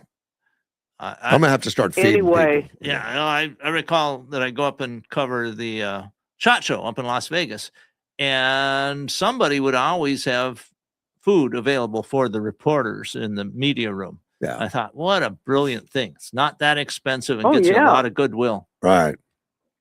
And you don't have to necessarily leave. But when I heard like it was going to be a bunker, I was so old fashioned that I was thinking like the old bunkers. Like Yeah. I would have never I never would have imagined the 6 stories, but Yeah. I would think the military, intelligence, all those different agencies have put input, and it may be the opportunity for the White House and for, I don't know. See, I haven't ever got to go there and tour. Would this be close to the congressional buildings and the Supreme Court? They're all close. They're Yeah. pretty close. And Well, my see- understanding, there's a tunnel from the White House to the legislature, the Congress. There's tunnels. Well, I've- they could all get into this area here, so they're so Yeah, I stupid. don't know. Well, Maybe, but Oh no, you don't think it'd well, be? it's six Okay. 6 stories, might be big enough, but Congress is like 535 people, and Yeah. that's just the representatives, not the true. staff. yeah, they're expendable. We don't need them. That's not what I'm saying. But I think part of this, Sandy, is this is totally new construction under there. Yeah. So you get a chance to put in the best security measures that we have, and there's no legacy bugs in it. And I'm talking about Oh, good electronic point. bugs. Right. And with all the administrations and spies that have been in the White House, it's hard to know if there might be a legacy bug in some bit of wiring somewhere. I think that Trump went in and found a whole bunch. Yeah, like right. First term, and unfortunately, with the spies and stuff, maybe they could get some of these construction guys to put some in. So they've got to be checking that all the time. All the time. Guarantee you. Absolutely correct. I almost called you guys yesterday, but I was feeling even worse. And Well, I'm glad notice you're. how mad the Democrats are. They're going down to the southern states to try to get them upset about the redistricting. And I don't know how you that's didn't going hear to go. about that? No, I didn't. Oh, Booker, AOC, and there were some others mentioned. Those 2 are the only ones I can remember right now. But they're going down and, politicizing everything. And I just hope the Republicans continue to do what's necessary, because I was also thinking, look, the Supreme Court has ruled that you cannot have districts drawn due to race. Correct. You're breaking the law. Because it's I racist. hear some of these Yeah. Democrats say, well, you should only redistrict at the beginning of a decade. And I'm going like, are you kidding me? Mhm. So say the Supreme Court rules that you're breaking the law. You're going to wait till the next decade before you do anything about it? That's ridiculous, some of the arguments. And then they do it all the time. There's so many states, which I didn't know until like your show and some others recently. By recently, maybe several months, I had no idea that some states had no Republican representation. Yeah. I didn't know that. It's Or So, extremely they don't- limited. Yeah, exactly right. I mean, one of the biggest, I think, is Illinois. They well, get they have some Republicans, but Right, There's but they places have- like Massachusetts, Connecticut, they have 0. well, right, and they get like North- 40% of the vote for Northeast is Republicans, bad. but they have no representation in Congress. They've been gerrymandered Correct, out for correct. years, and the Republicans are finally stepping up doing it in Right. in red states. And this is a trend. Yeah. I mean, Trump, his motto might be, I fight back. I don't just take it anymore. Yeah. Well, if you read that thing I sent, he doesn't just talk about the parliamentarian, because she's keeping them from doing the Save America Act, if I'm understanding him right. And he's trying to push for the filibuster. Yeah. Well, which I wish he would do. So, yeah. so I don't blow your ears out. I better let you go. you're I'm going fine. to start coughing again. Get well, Sandy. So you guys have a great day. Yeah, and glad thank to- you for everything. Bye-bye. Glad to hear you're on the rebound. Yeah, she needs to be. But the Save America Act, I mean, what they're trying to do, pass through on that bill with resolution and all, is it's got to be tax related. Save America Act's really, unless they do some gymnastics to make it. Right. So you are correct. The parliamentarian may be correct on that. On the Save American Action, maybe, but and Trump has been pushing to end the filibuster in the Senate. That's a different issue. Right. But I mean, And that can be voted on. that's But where the parliamentarian has had a lot of power, is what I'm saying. you got a handful, it's not going to let it happen. It only takes a couple because you don't have that big a majority. Right. So The Democrats already That's said where they're it going to is. do it as soon as they get back in.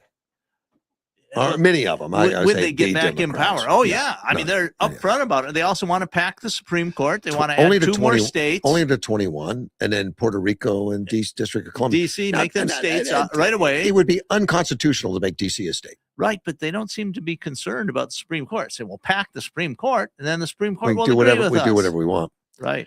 because it's a living document. We can reinterpret All it. that. Yeah, Exactly correct. right. I mean, that's been progressive ideology for 100 years. More than 100, 120, Yeah. 130 almost now. But I don't know what the steps are to become statehood. I mean, Arizona became a state, and I know there were certain steps that had to be in place before that just That's happens. correct. There's population requirements. I think there has to be a petition by the government of the territory to become a state. And there's going to be more than that. I mean, I'm sure there's a certain way of laws and regulations and all kinds of stuff. Well, there's quite a bit. I think they have to submit a constitution that then has to be approved by the Congress. I don't know that Puerto Rico's at that point. Well, I don't know it is either. Yeah, let alone District of Columbia, which would be just flat out unconstitutional anyway. Well, right. It's right in the Constitution that this district will not be a state. Right. It needs to be It's a separate. federal district. Federal only. Right. Yeah. I got a listener that put some text out there that I find really interesting because she obviously doesn't agree with us. Well, that's interesting. I like that. I don't like Trump because I don't like people who are besties with pedophiles. Well, it's kind of a disconnect for me because most of the people I see that are besties with pedophiles are Democrats. Correct. Like Hollywood guy types, Yeah. those kind of things.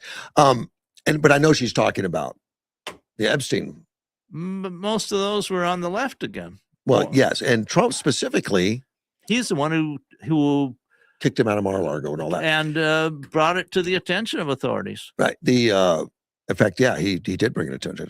And now he was mentioned in the Epstein files, and I forget how many times, like 100 times or something. There was 0 emails with Epstein and Trump. 0. Yeah.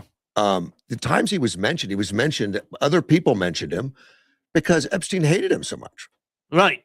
Yeah. That would be like if Rosie O'Donnell was a pedophile, they would say, well, Trump is besties with Rosie O'Donnell because she mentions him so much. Yeah, I understand. No, I mean, no, she does not mention him in that way. It's just a smear campaign. Yeah, that's all it is. It's all it is. I mean, go ahead and read the Epstein files where it mentions Trump. It has nothing to do with pedophile at all.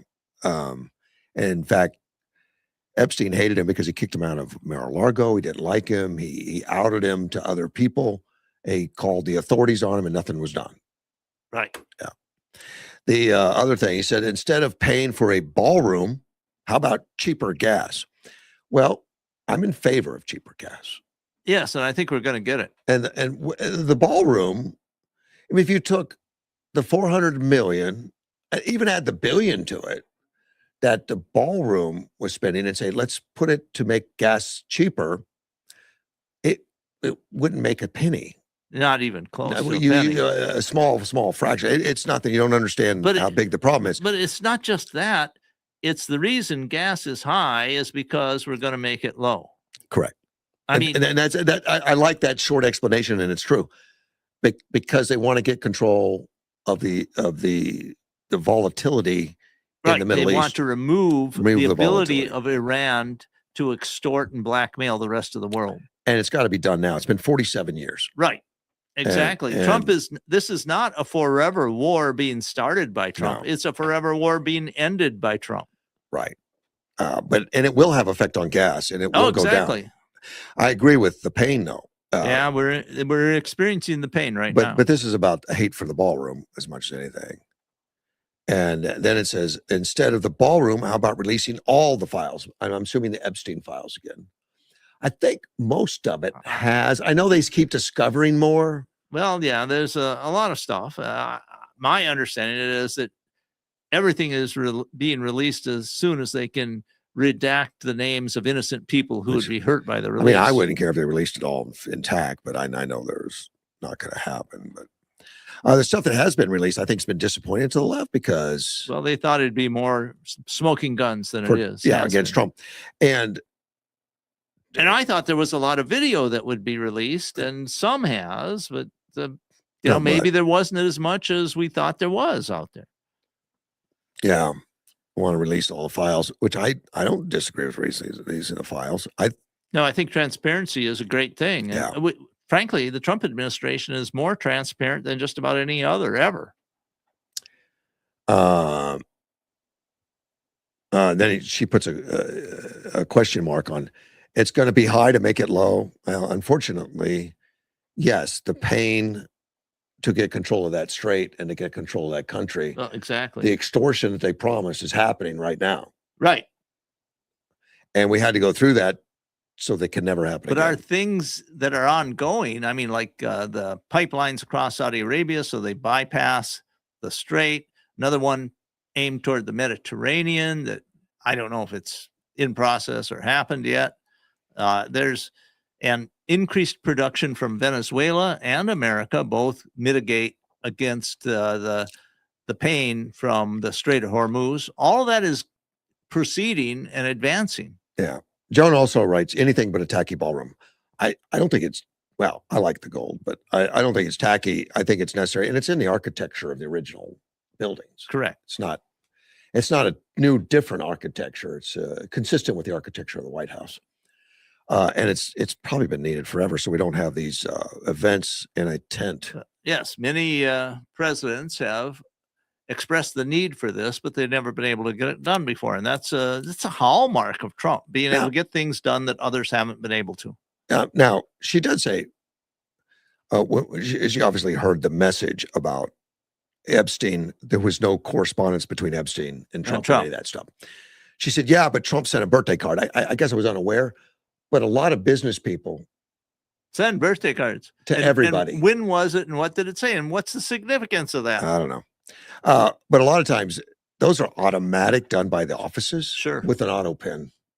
And I don't know if it's when he was I don't know. Independent business or if he was a president. Or what time, or if it happened before the estrangement between him and Epstein. Yeah, but generic cards or whatever. And he wrote a card to Jeff, and maybe he did. Maybe it was before the fallout, before he realized who Jeff was. I don't know. Don't know. I'd have to get more information on that. I don't put a lot of significance on that. And she wrote, high gas. Thanks, Trump. That's fair. I mean, he's the president. He needs to be responsible. Yeah, I agree with that. I mean, I put some of those stickers up when Biden had high gas on the pumps. Right. It says, "Thank you, President Biden." Yeah, Biden did that. Yeah, that kind of stuff. And he did because Biden hated fossil fuels, so he canceled contracts, he canceled pipelines, he canceled drilling. Different reason philosophy. Why it's happening, but yeah. Sandra is fighting with her. Says, Joan, you are so misinformed. Well, that's something that we disagree about. Yeah. And then she writes some rude things, but not Sandra. Please look up Trump Jeffrey birthday cards. Y'all have internet. It was an intimate card. I'll take a look. Yeah, maybe we can see the date on it. Yeah, and it may have been before, whatever. But Trump's. I received a birthday card from Trump yesterday. Boy, I've been receiving all these emails. Yeah. I don't answer them. No, this was a card mailed to my address, and I Good for opened it you. up, and I looked at it, and it says something about. I just scanned it real quick, and it said something about 80 years old. I said, "Wait a minute, I'm not 80, and it's not even my birthday." Well, what it was, and it was a fundraiser, but it was to send Trump a card. Like I was supposed to sign it Oh, and send it back and send to it Trump. to Trump because he's turning 80 Okay. on the 4th, obviously, for July. His birthday's the 4th of July? I think so, isn't it? I didn't think it was, but maybe I'm wrong. I thought it's on a holiday of some kind. I thought it was the 4th of July. Yeah, you could be right. I mean, it's not like I've been very Well, right. I'm right occasionally because the blind squirrel occasionally. You are very right a lot of the time. It's just that when we disagree, I'm usually right. I like when you say usually. Well, I'm wrong. I'm often wrong because you can't do a lot of things without making mistakes. I try not to. Well, of course. I mean, we try, but we're human. We're fallible. June 14th. Okay. So it's not 4th of July. It's June 14th. Well, it's you weren't Flag off. Day. It's Flag Day. I was thinking 4th of July. It's Flag Day. is his You weren't birthday. off by a lot.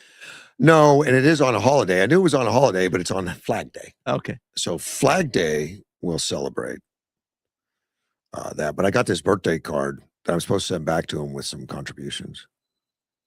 Because he'll be 80 years old. He sure doesn't act 80. He is in remarkably good shape. Yeah. It is obvious to me that he's in enormously better shape than President Biden was. This listener says that the birthday card has drawings on it too, and I think I remember hearing that at some time. That there was a birthday card where he put a few drawings together. That Trump did it personally. I have no idea, but Where's Sandra? Sandy's calling back. Oh, Good morning. good. Hey, Sandy.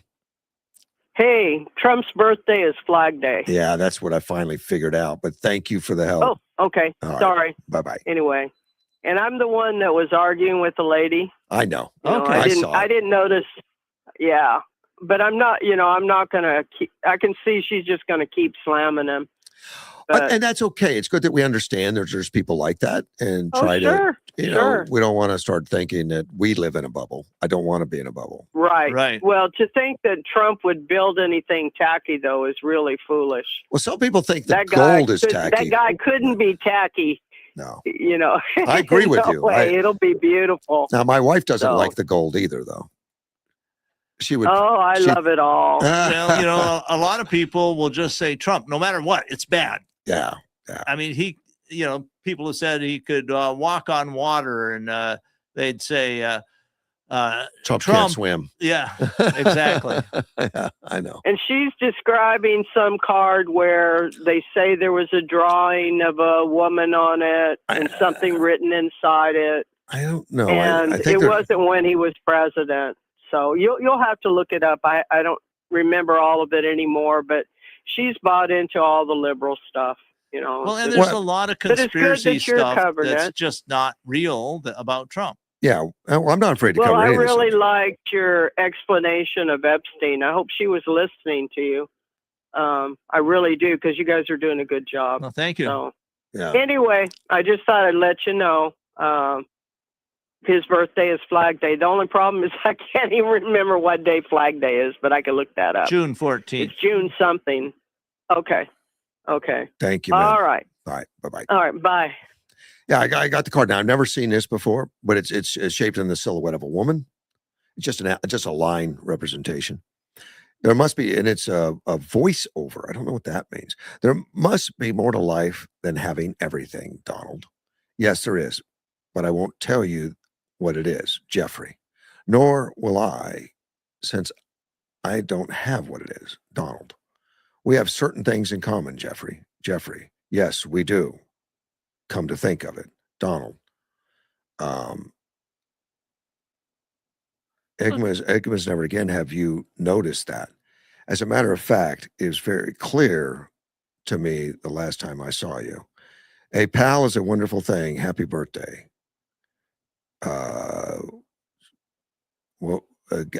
every day Is there be any another wonderful date day. on this? No. And it says voice over like it was a conversation. Yeah, I just don't think it's real. I don't know. I'd like to see some provenance on it. And if Yeah. it's voice, then where's this image from? I don't know. And it's got a signature on it. It's Well, from Trump to Epstein, and somebody's put it all out there. I don't know if it's true. well, exactly. I don't know the date. There's no date on it. You have to be What it skeptical. was. My guess is it's somebody just made it up. Well, I mean, it could be real. I don't know. I mean, I just don't know. It just doesn't seem. First off, that dialogue on a birthday card. It seems kind of weird. I've never seen anything like that. No, it says voice on the very top. Right. Voice. So how is it? Those things don't go together. I don't think so, but I don't know what it is. I'll have to read more about it. I don't mind looking at it, Yeah. seeing what it is, see where it came from and who drew it and all that stuff. And if Donald Trump, I'm sure we will find out some provenance. If Donald Trump, then he said it, and it's okay. I mean, we'll look at it. Right. Maybe it was a mistake. Maybe it was a time when he was much younger. I don't know anything about it yet. Right. But I'm sure there's a lot of things written on it. That one I've never seen before. No, I hadn't either. But I mean, it just seems unlikely. The way it's put together just seems very odd. Yeah, and it's all typed out. It's kind of weird. Trump doesn't mind writing things. I mean, he'll write Correct. messages. So that would surprise me. I have no idea what that is. I'd like to see the claims for it. Yeah.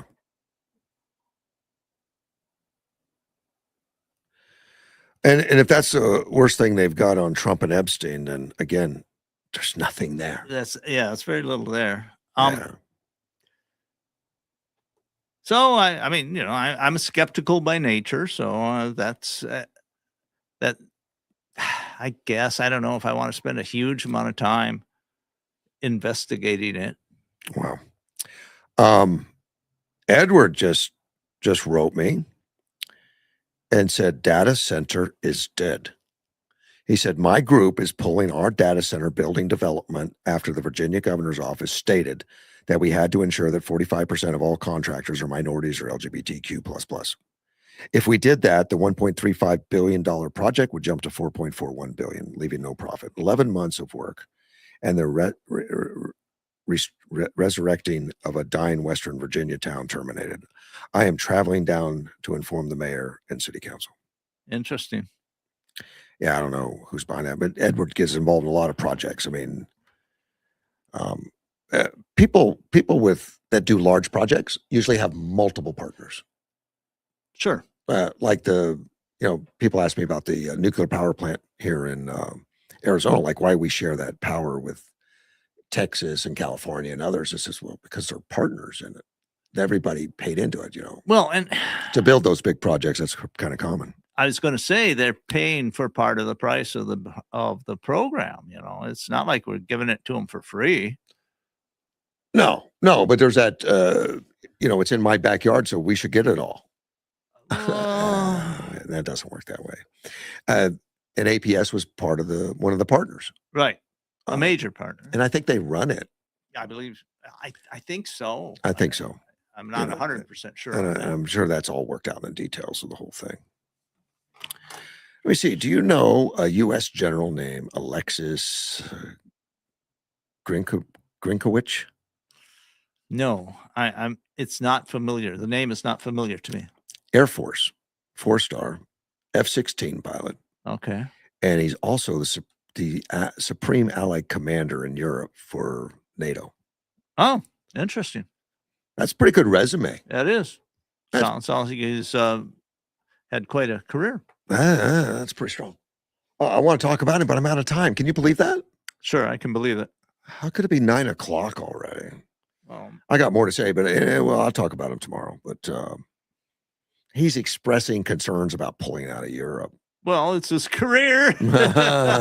You know, he's not only a U.S. general; he's part of the NATO Right. deal. So there's some But- small amount of self-interest there. but he supports it.